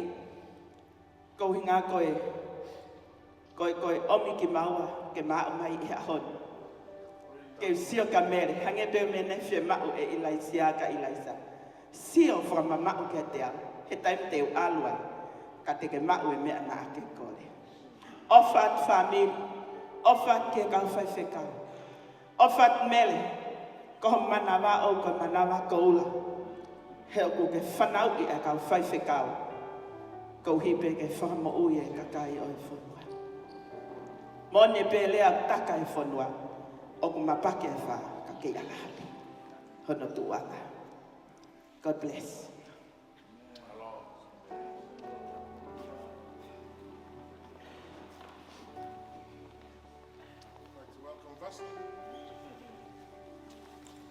Whawhetai ke eiki. Whawhetai ke eiki. Halleluja. Kai ke whie tuu he. O ki tok taku ia kia. Te tu atu pehe haki ko lau e whaiwa. Te aki mui atu pehe. O whawhetai ki he eiki he mau haku ki whai mari. E pongpongin ko mea nau la ma. Ke aki whai na mari. Hange ko ia ko mo mea I ko uwhanga pehe ngahi whakatapu ko tokotoa ko osme. Aho sāpate o ra mai ke momeni. Kai te utoi whakatapu he ko where a whakatapu. Kai tuko e ki miniti ko e ni ke ki vahe ai ki he totaha paionia.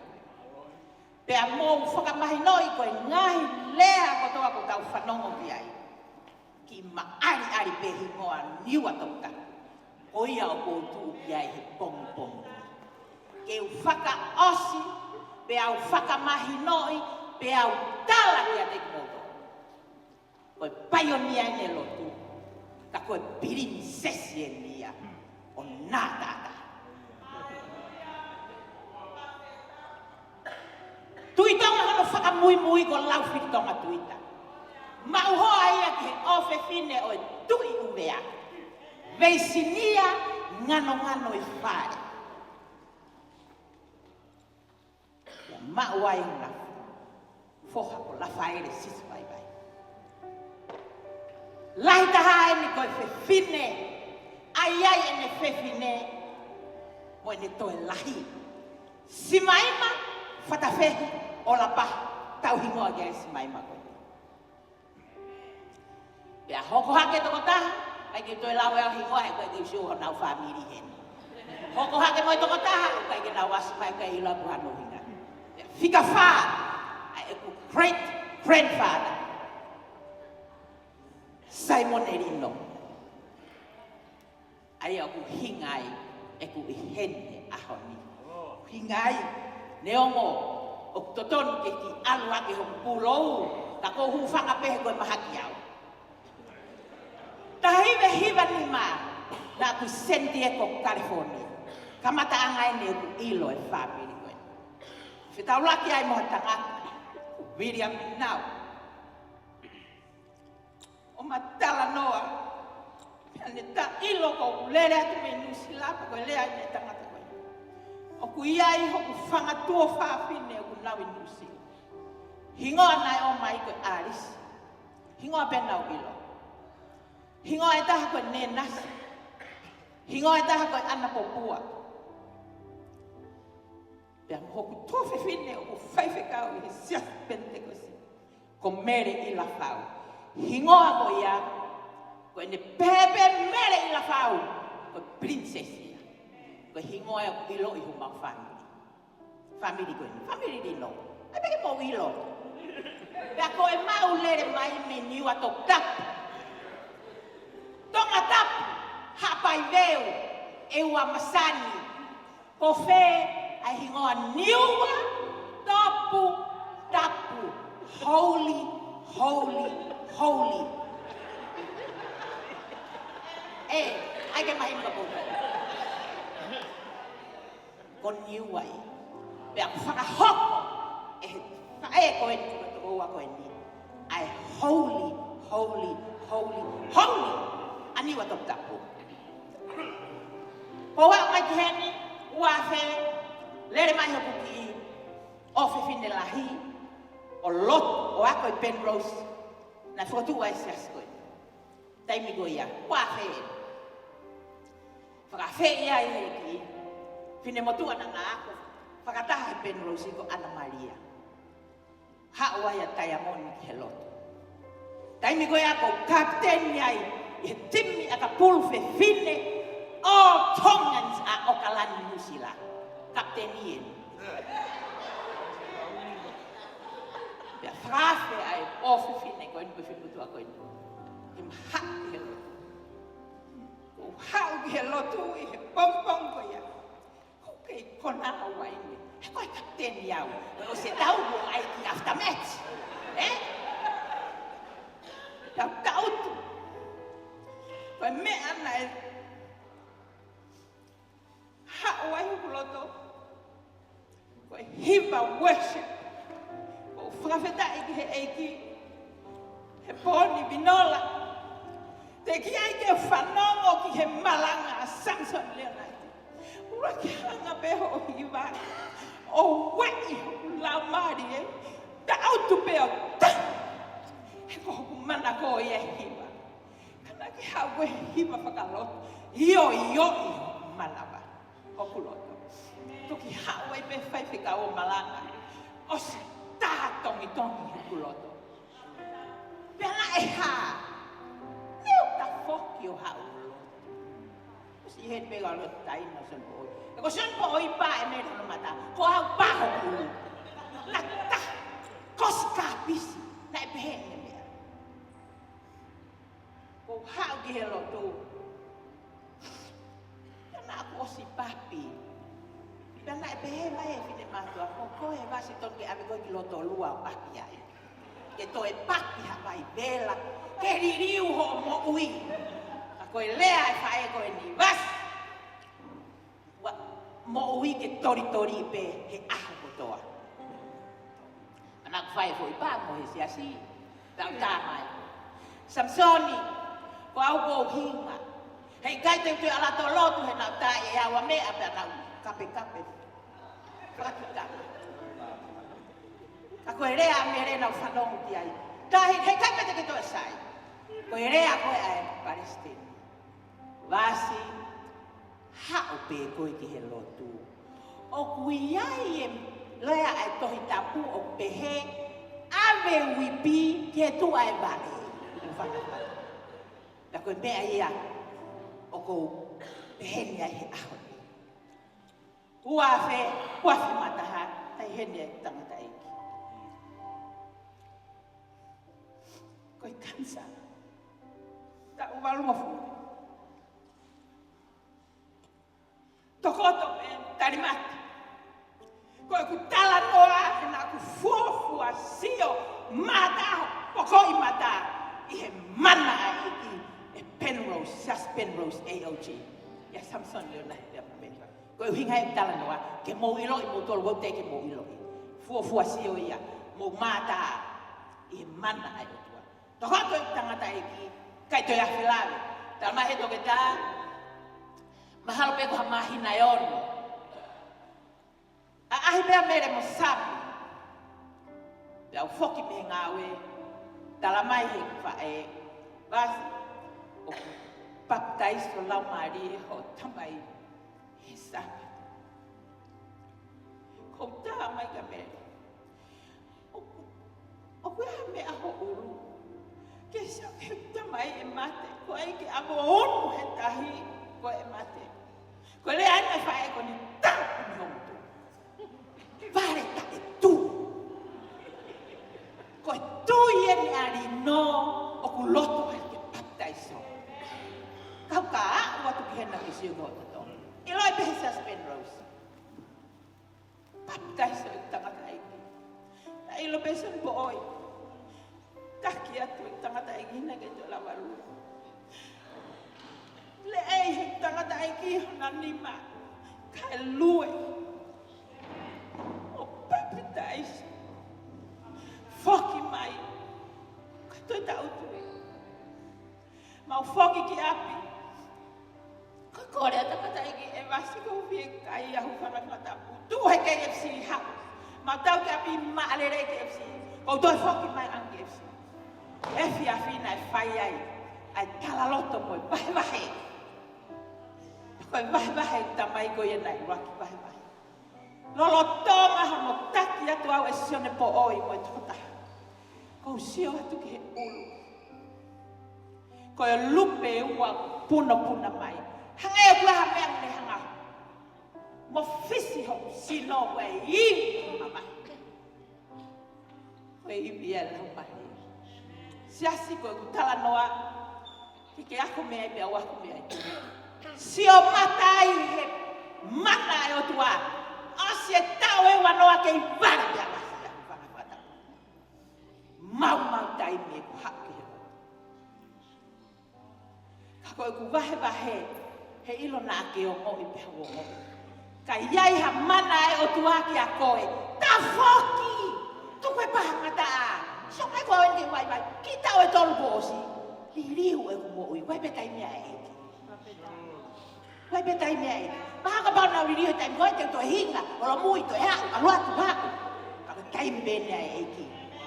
Ko a ahi atu ki hoku toko ua. Ore ma pekau ka maa wai bea ki tuan koe nisai o te haka. Ta koe rea e ni a whae koe ni ka te au karaka api koe ia. As mo fotu. Ko mo mawahe pe kaku kei e a peho mo hingoa. Ko kei lotu atu bena whai whikau. Te ki moua. Ko whanongo tala mai he whine mātua. Pa ko ilo peha whine mātua koe sia sinane tala ka mere. Mele, ke ilo wasi o alu ia lotu he siasi koe kau hofuan. Vasi. Kai ke toka ngi ai am Mele ia. Ka aku mo ui ai ho lau mari e. Alai. Sio kere ai fae. Ai fae poto. ko pioneer. Kai pe ma mere ka no. Ka mo ia ho la mari alwa. Ya ko whakawheta i he eki. E koe basic e ku mo ui. Na e ma ui a hen. Na aku ilo ai. Koe haina ni ngai koe o tua. O ku whea o tua pot koto ape. Mea pe na ui ilo. Ke loi ku hau ki Penrose AOG. Pea sias koe ni. Pea u ilo ai o toi ki taha. Basic ia e ku mo ui whakalau mai. Pea koe tainim. O alu leba e ku mo ui. Mui he gateway to glory. Matapa ko i gloria. Na malanga he ne fai whekau kaha. Ane po. Ko aruai. Ha fotu pe ha koe lau ai whae koe ni. Faka'osi ake kurea. E pongpongi ne kuwahe. Ane uhu he. Koe kutoki lava ia ke uha. O sio ke upakaua. Kole whakamole mole. Tuku tua Samson ni he.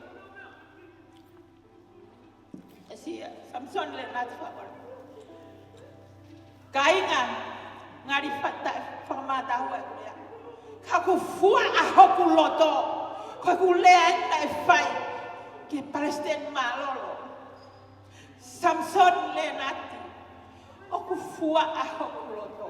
Ka iai ha ah. Te ke hori ke toe whiri hao hoa. Tala ki ho hoa, ke tui mai hano mawhkaati he aho koe te mingai. Ke koe ku wau mai pe o tuki tau whetongi. Ke aua nā toi lava hano longu tu o nau. O rea ha whawhola. Ngata pe toko wa, ke rea whawhola. Pe au huki tunga. Hua sami he ose kurea pe hua sami kamo ani. Mako mui atu, ai ai mo koe me mahutu. Koe lea ni, Palestinio wako ai ko. Bas, aku mahino ki au horea. Ku ke hoko ki a mele, he mea koe rea hanga tonu. Alu hanga tonu, o ato e ufu, poko hai kuita mai. Pe au te ni mahi ai. Ko ia koe faka'osi ai ku rea he pongpongi. Nai pehe mai sam ke utoi foki mai ki he. Koe uhi, ke a koe e whine mātua koe ne sias. Ko talanga ki ai, Sami. E toi more ki mo ui whakalau. Ka koe kua koe ne whai ka ki mo tolu ngai hoa e kau whai whekau uvanga whakatapu. Ai e mataki e ifo. Ai e taritari kakai ke ifo. Ke lata e kakai he nau humai. Ke lai ka mana e ifo ho mo ngatamu mai. Te toi whokate toi whakaukau e whokai. Ka koe kapsa i ai maua. Tari e kakai, tangata pehe pāki i. Hau e kau whakawhe, poko hataha pe ilot, poko hai o hau. Malo e lerei, welcome. Mari e kau whai whekau, peina ke mua. Malo loa mere, te utoi whoki mai. O atu e mea kote akta koe. Ka malanga ho hoa. Tō haki i whalani haki i spea. Ke uhi ose ne malangaku. Wiku hono malai, mo hoki heo whetong. Ai mo haki i konga tau wegi. Ka oa teke teu ko hao o tu he. Ka tāpu ku hai mo tu aia he. Ka ke ela koe mori stiki. Koe a koe rak whaika moto. Hallelujah. Praise the Lord. Ei, kou kore atu. Manatu. Tāmai ki fo hiwa ke maki. One day at a time. Koe hui koe ako nakia. Ai toko ua koe nika hea. Was. To'o pe mea e taimi kotoa. O wai oho, o te hori ke oho ke pulpiti, process i o whai me he. Pa ke lue ai, e ka ke oho ke pulpiti, ko o whoki mai koe whakamaa atu a koe lawa lea. Te u whakamai, a hoku toko ua. One day at a time. Uhi ke whaosa e ke urea. Minola, ka more, mea mai ke ke tahiwa, ke uhiwa ke puri ai urea ua. O mea.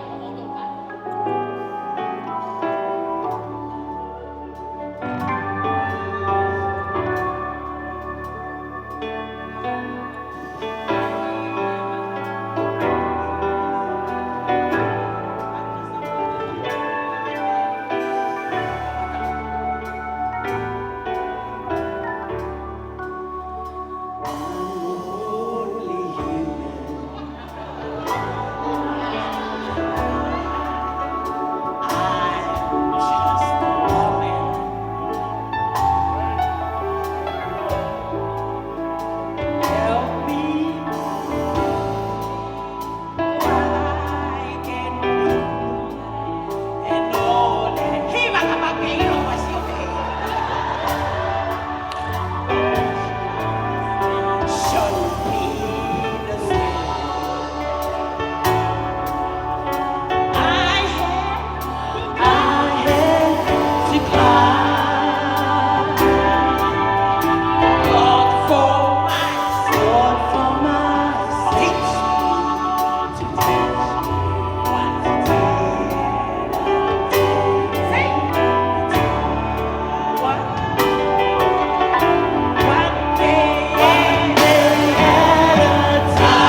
manukia, si maima mo haiterensia, ki mo hao faka'osi e tau ki hawhaua goni, ki mo ke tāpuni e casket today.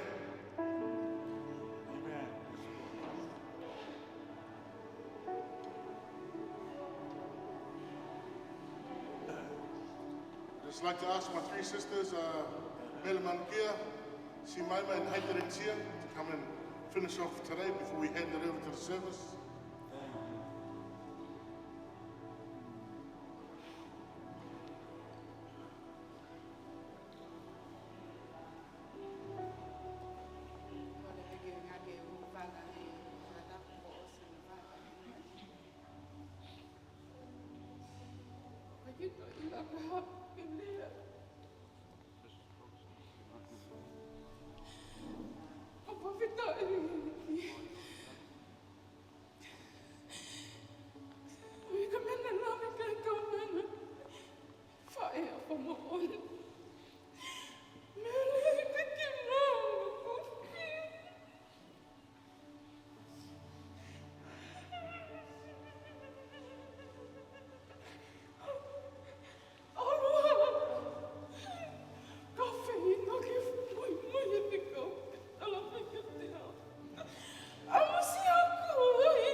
Tapke afia e o tua e o tau roto roto. Tuloka ke kau tau la ingi o nao mea. Tapke whau, tapke o motoa. Tapat ke toa tāngu tau te. Pamaro lai ke o tua ko whainga maari o kuma o maike. Whainga maari o kangi a pungpung koen. Neu hao ke whanua koen. O ko ke i whini mo. Ko au. Nau nofo i. Hae koen. Nau hau ki hen ko ngā ko nau whae e kau kui. Nai mo he maha whaisi. Ko mata koen. I hono ngahi. Ai kui koen. Nā ke taina ngā roro ai. Nā whanonga lewa o nofo. Ma whae koen pe mata mai. Ai nā hau ki hai a Palestine. O woro tonga ane po. Mele. Ko ngai ako laki. Nā kupuke. Me aho nau hau ai ki heni. Esi asi nau aki ai. Hano awi au ki ai mele. O ko ke tamutu pe mihi ai. O hau ki ahon. Ka inga, te tau hake ia mo unga. Te tau ihi fo te le. O ko ke iai pe ai e ki ia. La he taimi o tau kumi holo ha whetu. Te tau mau ai anu ngau e whi mari.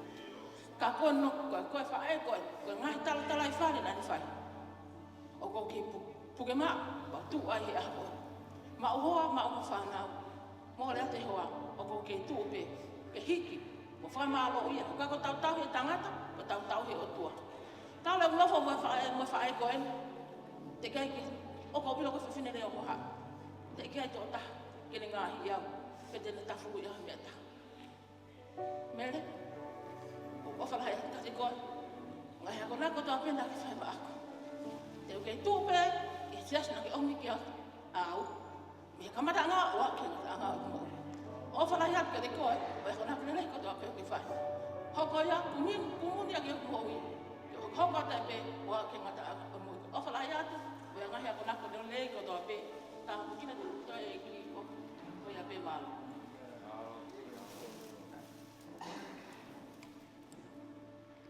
Ka taki pe ko ki mua ki ka hoko atu ki Manatu Melie, kau si i o ame si tēne Manatu Melie, e ka pau mai. O se peta I mi ni Manatu Melie, a kou tui pete ni o ngoi peke te o mai ka teo ki faka'osi, ka taka ana, ka taka ki te hau. O pai ni Manatu Melie, ka mere, ka kou ki Manatu Melie, ka taki.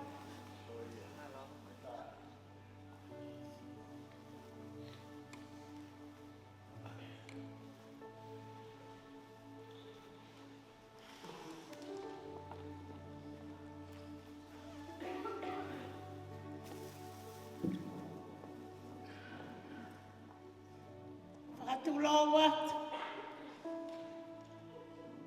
Kau kore peke o kuwhangata. Ngai tala whakatapu. Ua takua, he pangai. Kai whai pe mua. Haki pōpu haki. Faka'osi ki e tau kete ko eni. Ko e uhi. Ko e tunga ane e kutoe. Hei whanua lahi o kai ke I heni. Ko ki te hina ko eni o tangutu pe I heni. O kule tuku mai ke uhao. O vai ha mau pōpō aki tuku atu. Ia te koa Mele Ilafau Lenati.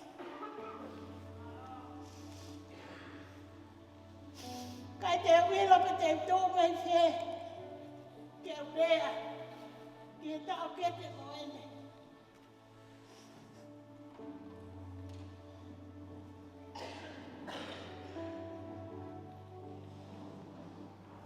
He ko mau mea I. Ai tō onga ene mo'ui. E au kaito ia ha mea ke ula me. He ko ene mo'ui pe. Ko e ki pe. Ia ko I ai. Whamalo lahi a tau kete. Ia ngā uena ake whai. Mate aki. Ko lau monu pe au lau tāpu aki. Pe au lau kau aki. Hoka lotu. Ia taimi ko toa pe. Ka inga. Kau ki talanoa. Na ia e lahi ake pe. Ia Mele Ilafau. Na mau hoa ki. Sea stonga hau eki o kowi ai. Na e hoko si ene peki a. Na malele mo tau ke te. Mo te hina. Mo tunga ane. Te mau whoronga atu. Na lolo tonga pule. Pangai hapai. Ka ngaloto. Na kulau kau. Ea ko tau ke te kone. Nai. Mea koe no hoko he ni. O mo mea I koni na pepe. A whilau te isa. I pangai hapai. I nofu anga pule ko ia. O pangai hapai. Pea kai ke whaauka te au. E ku ulaki māta ai. Pea hoko aia. Pai o nia ko eni. Mele Ilafau. O whalahi mai. Si vili amina au ne o nei kai ke lava mai. Uma a. Si moala lolo hea ai ko ne aku mai. Pea koi ai. Ko tuku pe ai ki miniti. Watu e mau popo aki tala manu mo e ofa atu. Ia tau wha e ka seni o tolosa. Arisi mo toi mai famili. Ki ho tau whare kere kere. Mua mua atu a. Ka mau toki mui mui atu. Whawheta ai ke eiki. Whakamalo lahi atu. I famili mo kāinga kotoa kai umaha. Ho kāinga lotu. Ia ke tala ki a la soni mo Willie, Chris, Aito, Sales. Na umanatua mai a. Whakaofa. Tala mai ka lam foni Mele Ilafau se no ofa. Ka kene lama mai he foha koe. Whamaro lahi ngau e naki whai. Mate aki kia verenga. Ko eni koke. Ikuna. Koke lavake. Ai whakapue pue. Tua eiki o whakata.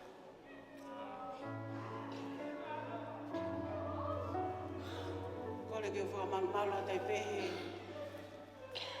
Ai whakatapu ko oso no. Whahau whaket mi muani. Kau to e ki whainga maari e koe ni. E ki whini motu atu ani. ke me whaia ki Manatu Melie, ke whae koe. Na e malolo e maufine e ki, e fitu hiwa. Mahalo koe taimia, koe fofa, koe hauia e, o mātua kemi ki Musilani. Pea mau mātuku mai ai. Ta koe ku hau pe whae koe ni. Kune whakakau kau i angi pe. E mau pae a hau e whanua na mau i ai. Koe ki whanua na mau tupake ai. Koe lahi o tangata e ki. Kai si a mere. Pea koe hau ka mere ki heni. A koe ne whoki ane paru fitu. Ne tala mai rega ke tangata e ki. Tuku ange mai wata mai kwewhine. Ke maaru ki kume ana mo ui he fuua koe uto i ai. Ka inga, nau whakamalo, ko hoku me hikitanga. Ko e tautoi ui e tahe me hikitanga. Ko e eiki maamu, ka nau toa mai mea ko ia. Ka mo ui e whae koe ni. Ka loi kau ke whanuani. Te ke sio he whae koe ni o kuhiki maha whare ka whare. Never! Mea nā suke ai nei noki noki, koe wahe mea sisu, a koe hu mo ui.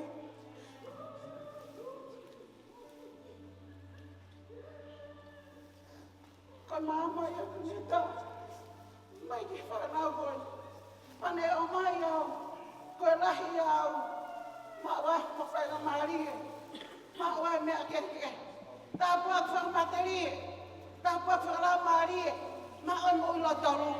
Ma me whae koe, ko whakamalo, koe o whalahi e whae koe. He kanai kai e whae koe, kai e ilo pe kumau i whae. Koe ki ne lau no tunga, kana e o whae ke ki whanau whae koe. Ai au kumau i heni ai, ko ki mau tolu koto mo pulau koe, ko whanau koto ai, punga ani mele. Ko kumau whakamalo atu sami. Ho mo ofa. La vea e famili masiva koe.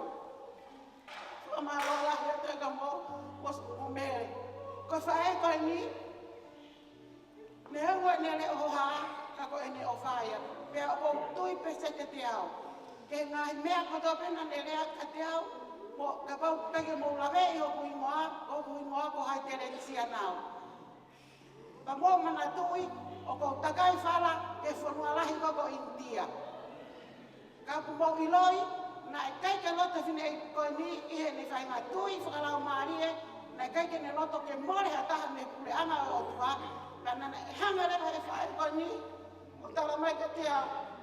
Aku hawa mo toka naku awhai atu koe, pau ke ulakuna laka he mo e wha tua, e toki mau ko whamau lahi, koe awhai whae koe ni, whanatu bapteiso, ihe vai, a hoko hoa, o la laka ia mo whanau maari, papatoki mako, pako whanau lo laki. Pere, o salute atu. Kai te rawa whakatatau, ko ku whanau, hano api o kou kore whamole, he tai miho o ku keisi o maa mere ka te au, au ilo i au. Tamu e ku whamau, koe o whakausi o tonu ai. Kai te rawa ka whakamatau, ai lahi whawhau e o whawhai koe ni. Famili masiva koe, whako whamalo lahi atu, mere ko tatau atu. Pana si rea tuku maa mere, petala mai mere ka te au. Sia na ala sampi o mea kele, nau konferenisi na e whai, kako kore me kautu alatu. Ma tātu ka sami petalate mere. Ta kou sio ko sia pepsai tahan lotu, ka kou whamalo lahi atu. Mere, te mere ai, ko ilea ko ia, whakawhetai ke eki, tampekina ki moitole eki, ko whanai ai.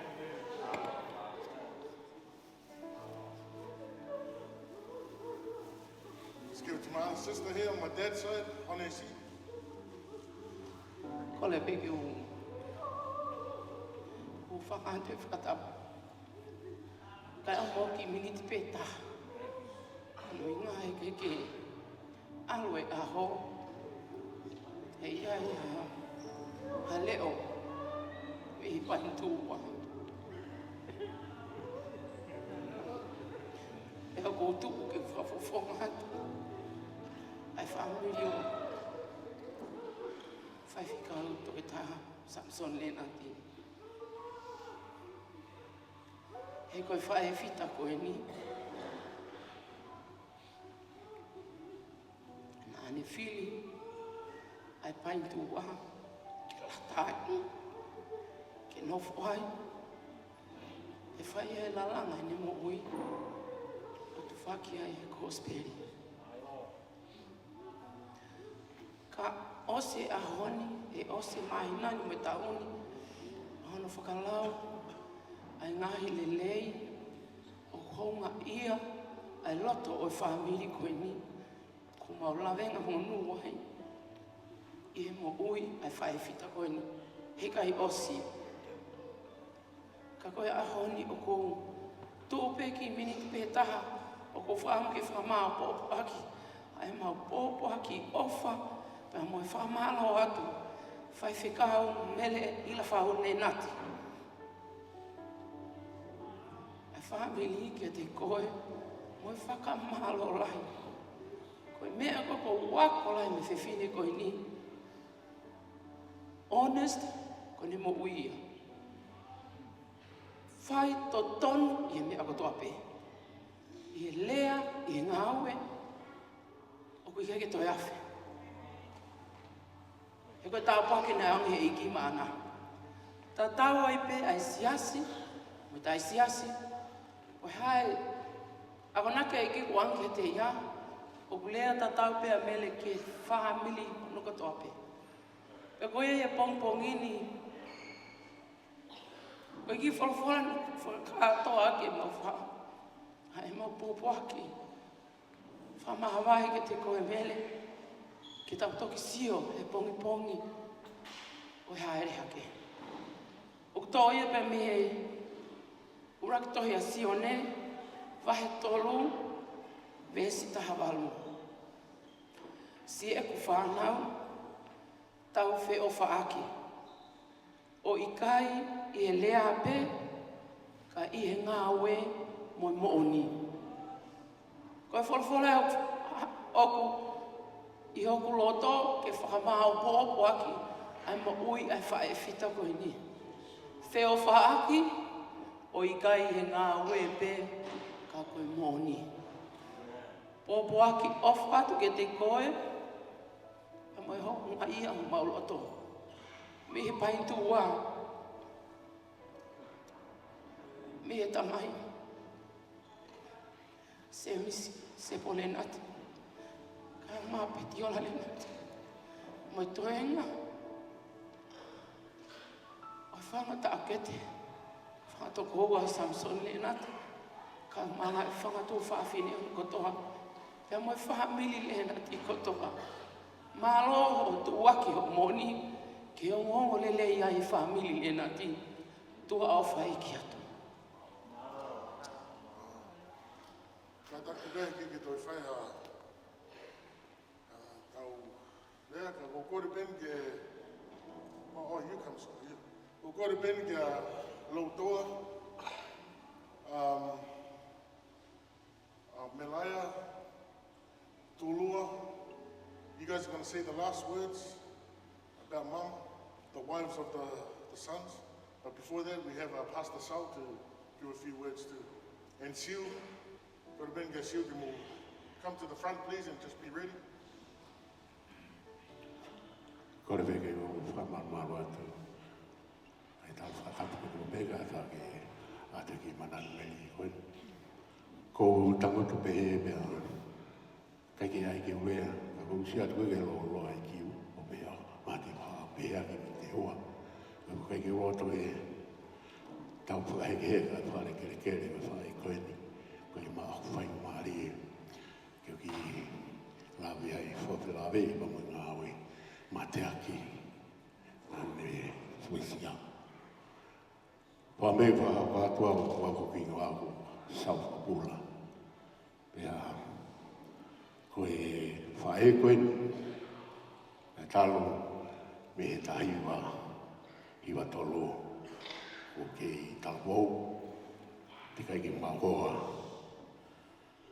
le takai o pe hokuanga whakaatara wu maaman pea na kai kia whakailoilo kia mou te heni la lotonga e ngā ue pa mono wā tau tā son Lenati ia ki i whare ngā ue i Main Queen pea tō tangai sāmi ka te au sau tō pure lulu ko tō pete tāo ki ako tō i tapu pea tā sam whawhawha ne au begi tō pure lulu ko nā i e tō taha ngā ue tai miau ki tā kāti koe ngā ue inu silani ko tā kāti kau alu nā maua e sāmi ke māu ki ako tō i tapu lai whai behe mai i taimi koea koea nā mau ngā whatapa mō whatikau ahoia i la iu koe kamata mea e mau pemaheni āki ia masami ake he te wawhe ki e whae whitani o hui e wape te ni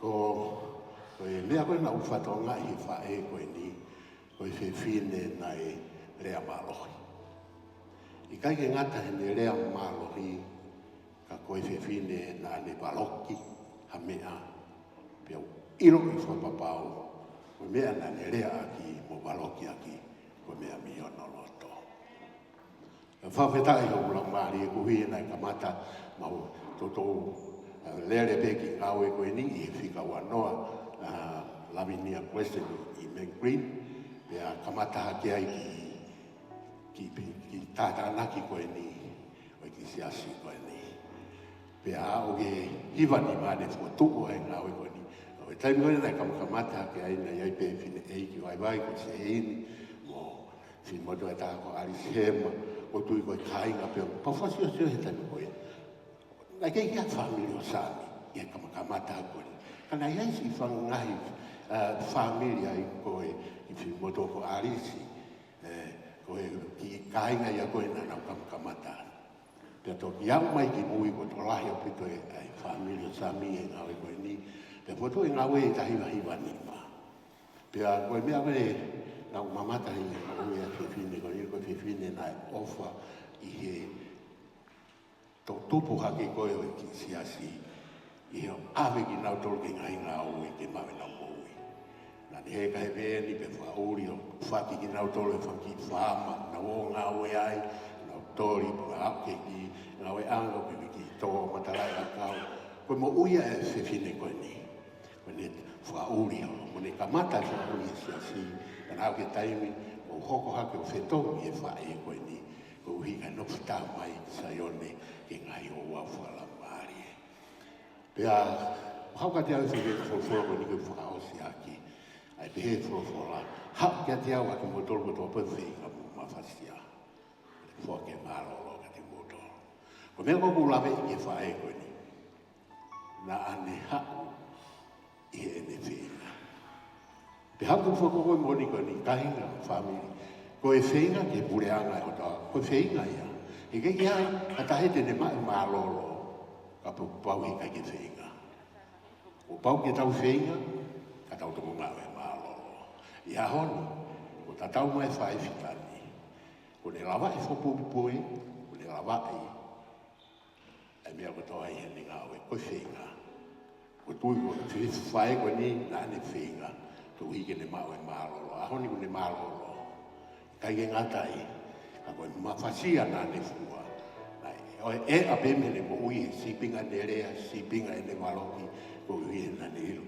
Koe ne mawhasia i poupou, ngā hoi kihe iki, me te hito honoroto, ko ne au sia e a honi, pia ko ne maua e marolo, mere ko whātuari koe, ui koe ngā ue maui ngā uke whai. Mo ui ai, tō tā koe ni talo e tala mou, mau pa moe hoa. Pa mai whanau mo whao mo puna. Ko i pego tō ka kāma ko me lau whalau maari na whai. O whātu ke rei koe. Tāma i moroi. Let's give it to Sue first.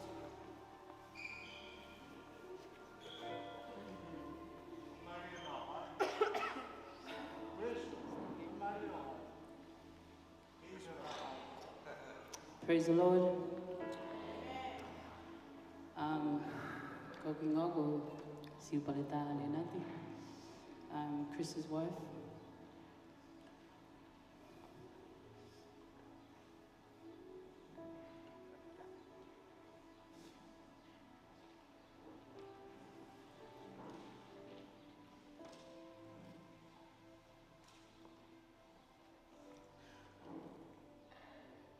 so many great memories of Reverend Mele Ilafau, and so many things that I have learned from her.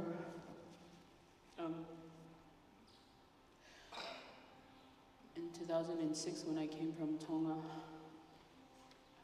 I just got saved in Tonga, and then I came here. I didn't know any fakamavae to go to, so in a month I was praying to God, asking God to send me to a church because I need to go to one. And through my auntie, Vinau, Vasi's friend,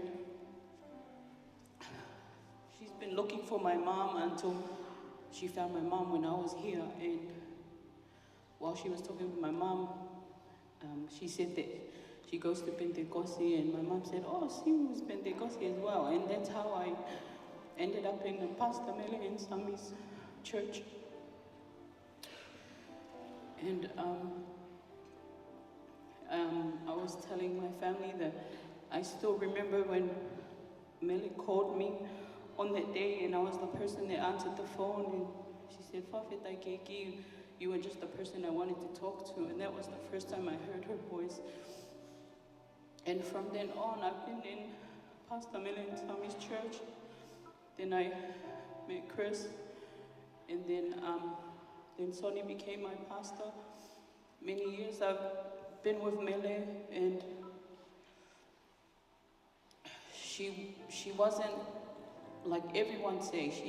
She pushed you in your spiritual life.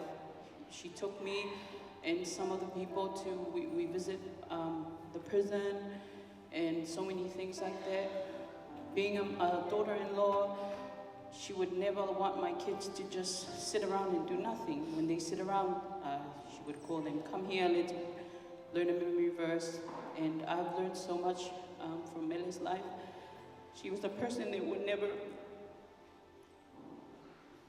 speak up about herself. She would never brag about herself. And that's something that I really loved about her.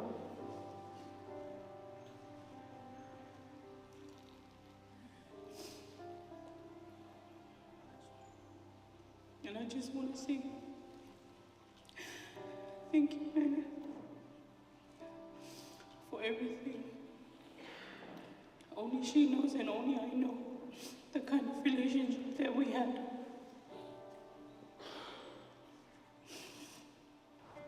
Usually mother-in-laws and daughter-in-laws don't have good relationships. Mommy and Mele, we had a good relationship.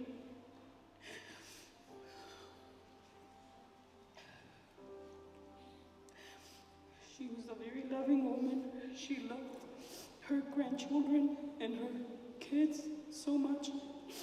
And she loved me the same as well. And same to Pastor, to Dr. Sami. And that's all I wanted to say. Next we have Mele Lenati. Praise the Lord, everyone. My name is Mele Lenati, and I'm Charles' wife.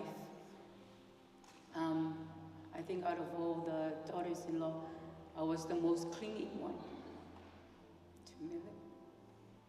I came into this family still young.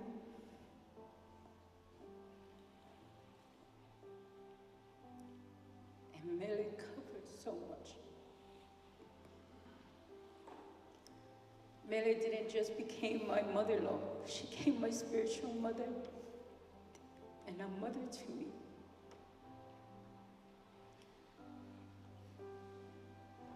I follow her everywhere. And for over 20 years,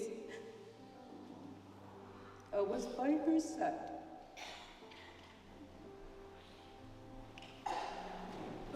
I offer you and offer Mate. And she stood by me.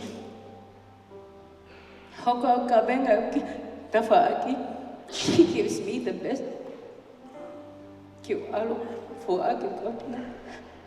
Like what my sister earlier said, usually daughters-in-law and mother-in-law don't get along.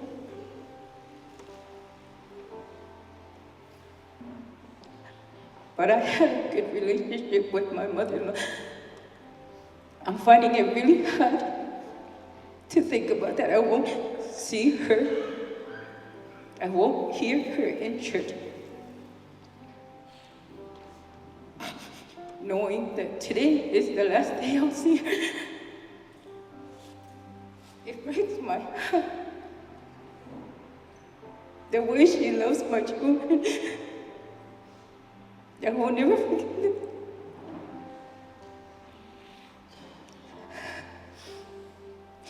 My career today, I love what I do, and if it weren't for Mele, I wouldn't know that that's what I was called to do. So Mom, I'm so grateful to you. You have no idea how much you mean to me. I know I wasn't the best daughter-in-law to you, but I will try my best to raise your grandchildren the way you would want them to be. So farewell, Mom. We will see you soon. Dad, I forgot about Dad.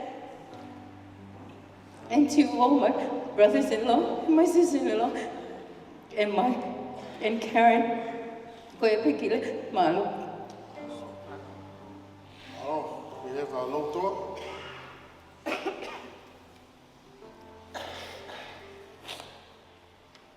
Whawhatai ke hiki. Ko ke ko whangambale o tū me mako.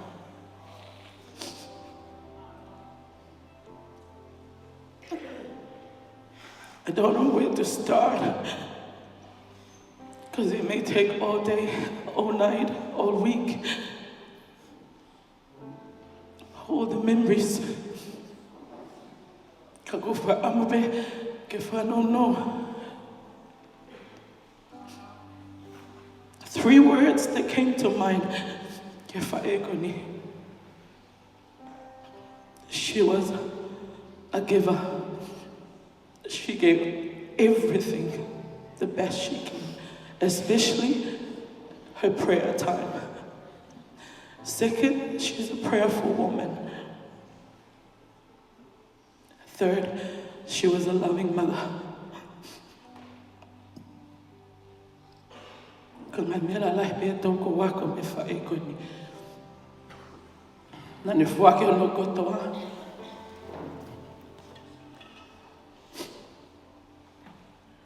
Tahengi mo wahengi. Te mna mawai whangamali ke manofo e malo toka ngai. Ata mai ma me whae koni. All I can hear in the morning is just her crying out. Dedicating all her children, even though Lasoni and Mela was far away. Chris was still a single man. Charles and Tulua was distant away. And Yoito, of course, was with us. Ko mebe ko whanonge whae ko ni, ko tangi he hengi katoa pe I he loto. Ako whae meni.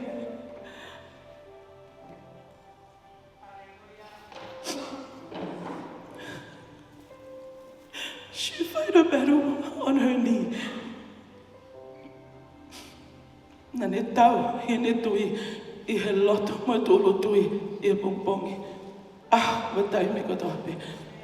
I have never seen a woman that prays so much, but this mother. I've never seen a woman that gives so much, but this mother. Mom, I salute you. In 1996, wa'awheta hauno, na malawa tu eki Blenheim, Yehuia eki. And the vehicle that this mother gave, na ne whetukutuku ake kakai he lotu e hengi hengi, I si And that's all we took in the ministry was this vehicle and our bags of some clothes, nothing else, when we moved from Auckland to Blenheim. And this is what she said: go and God will provide everything. Mom, today I witnessed it. God is so good to me and Will. And your grandchildren. This vehicle is still parked at our home, working perfectly, almost 8 years now. I witnessed this mother just bought a new 7-seater. It was a Honda. Only 2 or 3 weeks, the president of AOG in Tonga visited, and I witnessed. She just gave it just like that. She gave. Me and my husband would witness her giving another vehicle to another family in need, moving from Auckland to the South Island. She was a giver. And she did not just give this, she gave her all. Ko whiwhine na ne whoaki ake hono kotoa. Ko whiwhine na loto, mo ui loto. Ko whiwhine na offer. 3 words for me to describe the best mother-in-law that I have. Where offer like a whae ko ni. Le ena ne hanga po le ilahi o loto. Ko mo ui loto. And today, Mom, because of that, I have joined the Goawa Eki Loto Hufia platform. O whahako ia he ua hengi o pongpongi ko toa pe. From Monday to Sunday. Ka ngā kau whatahai pe amo whaiwhikau. Toki lau mohi ka maha no hoa whaiwhikau makeleta. Pea ko sipinga lelea na mau me whae ko ni ko mo ui loto. Loto Hufia, prayer warrior. She was a prayerful woman. Peka ingata iai, ko whiwhine na kake ofa, whiwhiri mānako pe. Kana ne ofa pe tatau, i toko tākotoa o lawe ai kumoi. I love you so much, Mom. Amen. Thank you, Lord. Now we have the President's wife, the First Lady of our congregation as well, Mele Ilafau. Whawhetai ke iki. Lelea si owa. Tu lau monu. Tā puake a koini.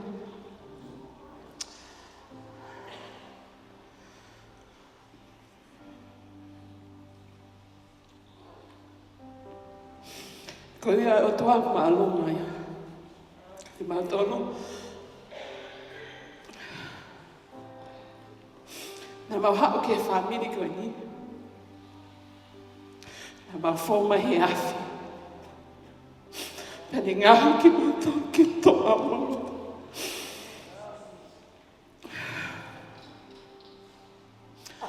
Whawhataimi nai whaia e mau whawhamiri e hiki a te whae koe ni. Ko talange ke tamai. Te hange mai au koko ina ke alu. Kai tuku mai mau whae. He koi au ne ngahi ki mau toke lahi o mau loto. Ke mau ilo i kataki. Ke mau ilo i ofa.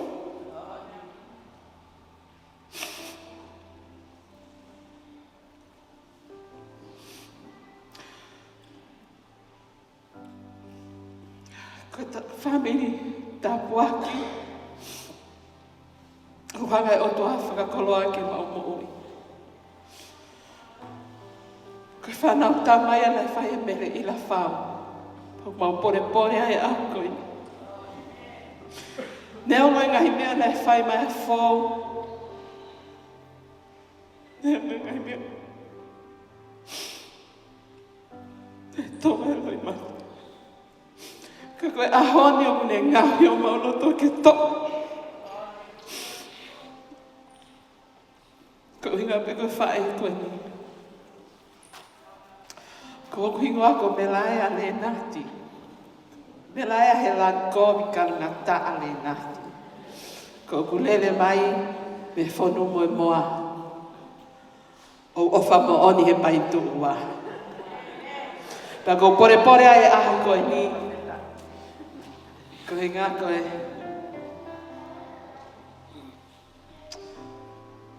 Whotutu pea moe palani ai o tua.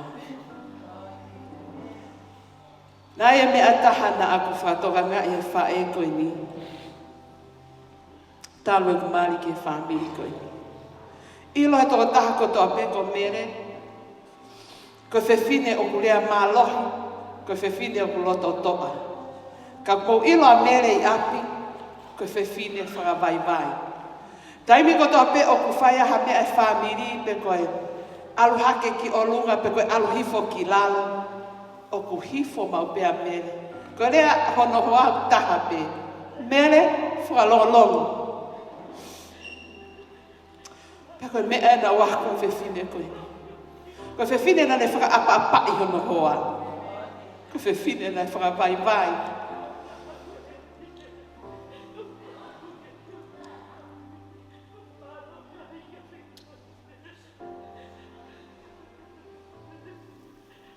Pako tui he aho koe ni.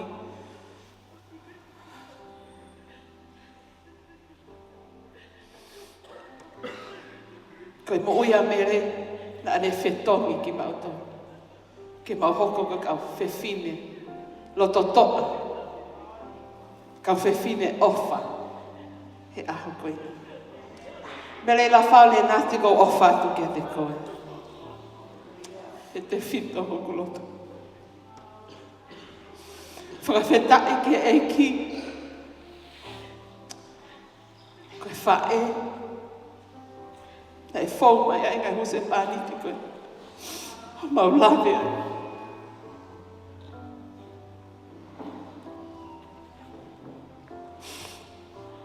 Ko o whalai ake toko taha ko toa pe.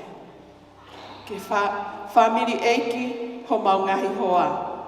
Pea pehe e whoki ki he whamiri o Mele Ilafau he aho koe ni. Talo e mau maari mai ke whamiri koe ni. Koe weekend, o kune whakawhetongi e mea kutoa pe. Ko ofala i atu ke te momo tol man kia, sia, si mai. Ho mo to'o whatongia. Ma mawha. Kai tuku e mama ke te kuoto. Ko ofala i atu ke mau tamai.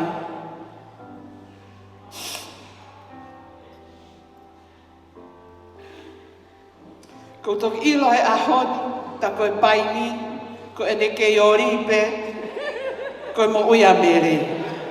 Koe malolo a mere, hange ko sioku si whāta kai e paini, fiu kumi hono hala. Kore atu, paini, mo toi whoki mua whahalotu. He mau ofa he mau tamai, nā tau ha basi ai. Ofa ke tō taha ko tō pe. Amen.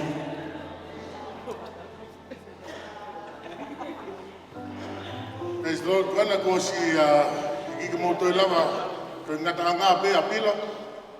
Iki mo toi lava join e hanga ke te tau ngawe atu pe.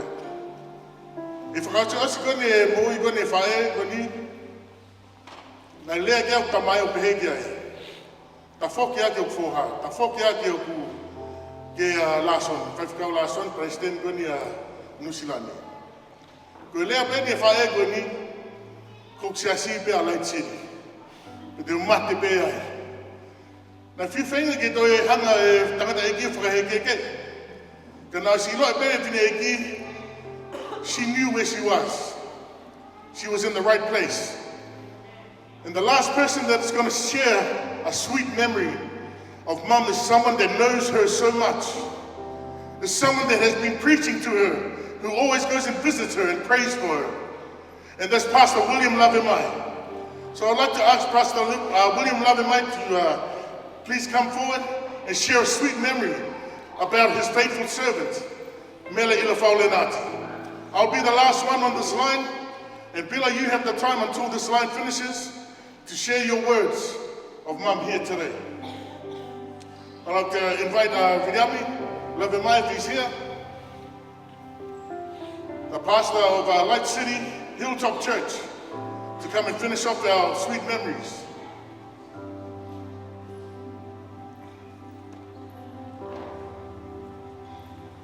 Then I'd like to give it to the person that I forgot to name last night, and that's Ladu. And I'm sorry, I don't want to choose people, but if Ladu's there, hey Tonga. Oh, sorry, here we go.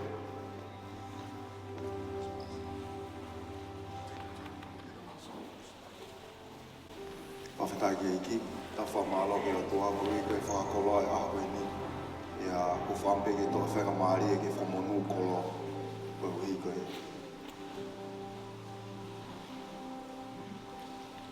Langi o aho ni.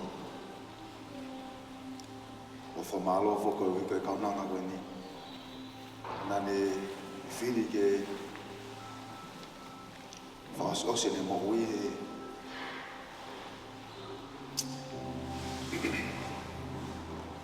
ki kāinga koe ni pēa. E whewhine koe ni na i kai apito ke ne whoki ha mea ta, e moini. Au ke ne whainga tā ia. Na kei loto pe whewhine koe ni i arangi saioni. Ka pe ki hatai mia o te sio ki whewhine koe ni ulaunga. Pe whoki. O au pe ki ne kai ke te lava tō. Kai ke te lava o lue. Ne ke rea mai pe ke te au whewhekau. Koe mo ui. Ke uhoko koe sipinga. Koe mo ui. Ke mate aki. Koe mo ui. Koe mama. Koe mo ui ke whaia ke langlangi a eiki. Matua ki whātua ki lalo pita pēha i ki moto a koe ni ko se whani te ai o toa. Ke whakaha i ahe tangata pe me kau whamonto la. Oku siki area i ke whamatala. A nau mo kolori ia. A langi. O whakai ahe moui e whewhine koe ni. E ka pau te tau tala noa. E ose taimi, e ose ahoni, ose pone no whengai. E whamatau. A historia mo i pio ka lafi. A kakala ku hangi he whewhine ko ni o Hawaii. Ko e lolo a lapasita. Ia te tau tolu ke mo siasia o tua. Ka hamea te faka'osi be ai. O ku koloa ia, ai ki mo unga, o ku ui ko e kolo mama. I he whewhine ko ni. Une tuku mau koloa pe ko ne kawe inga. O anato ia ha mea e mahu ina he mo ui koe ni. Ka koe mate aki, koe uhi koe eiko Jesu Christ. Toa whātua.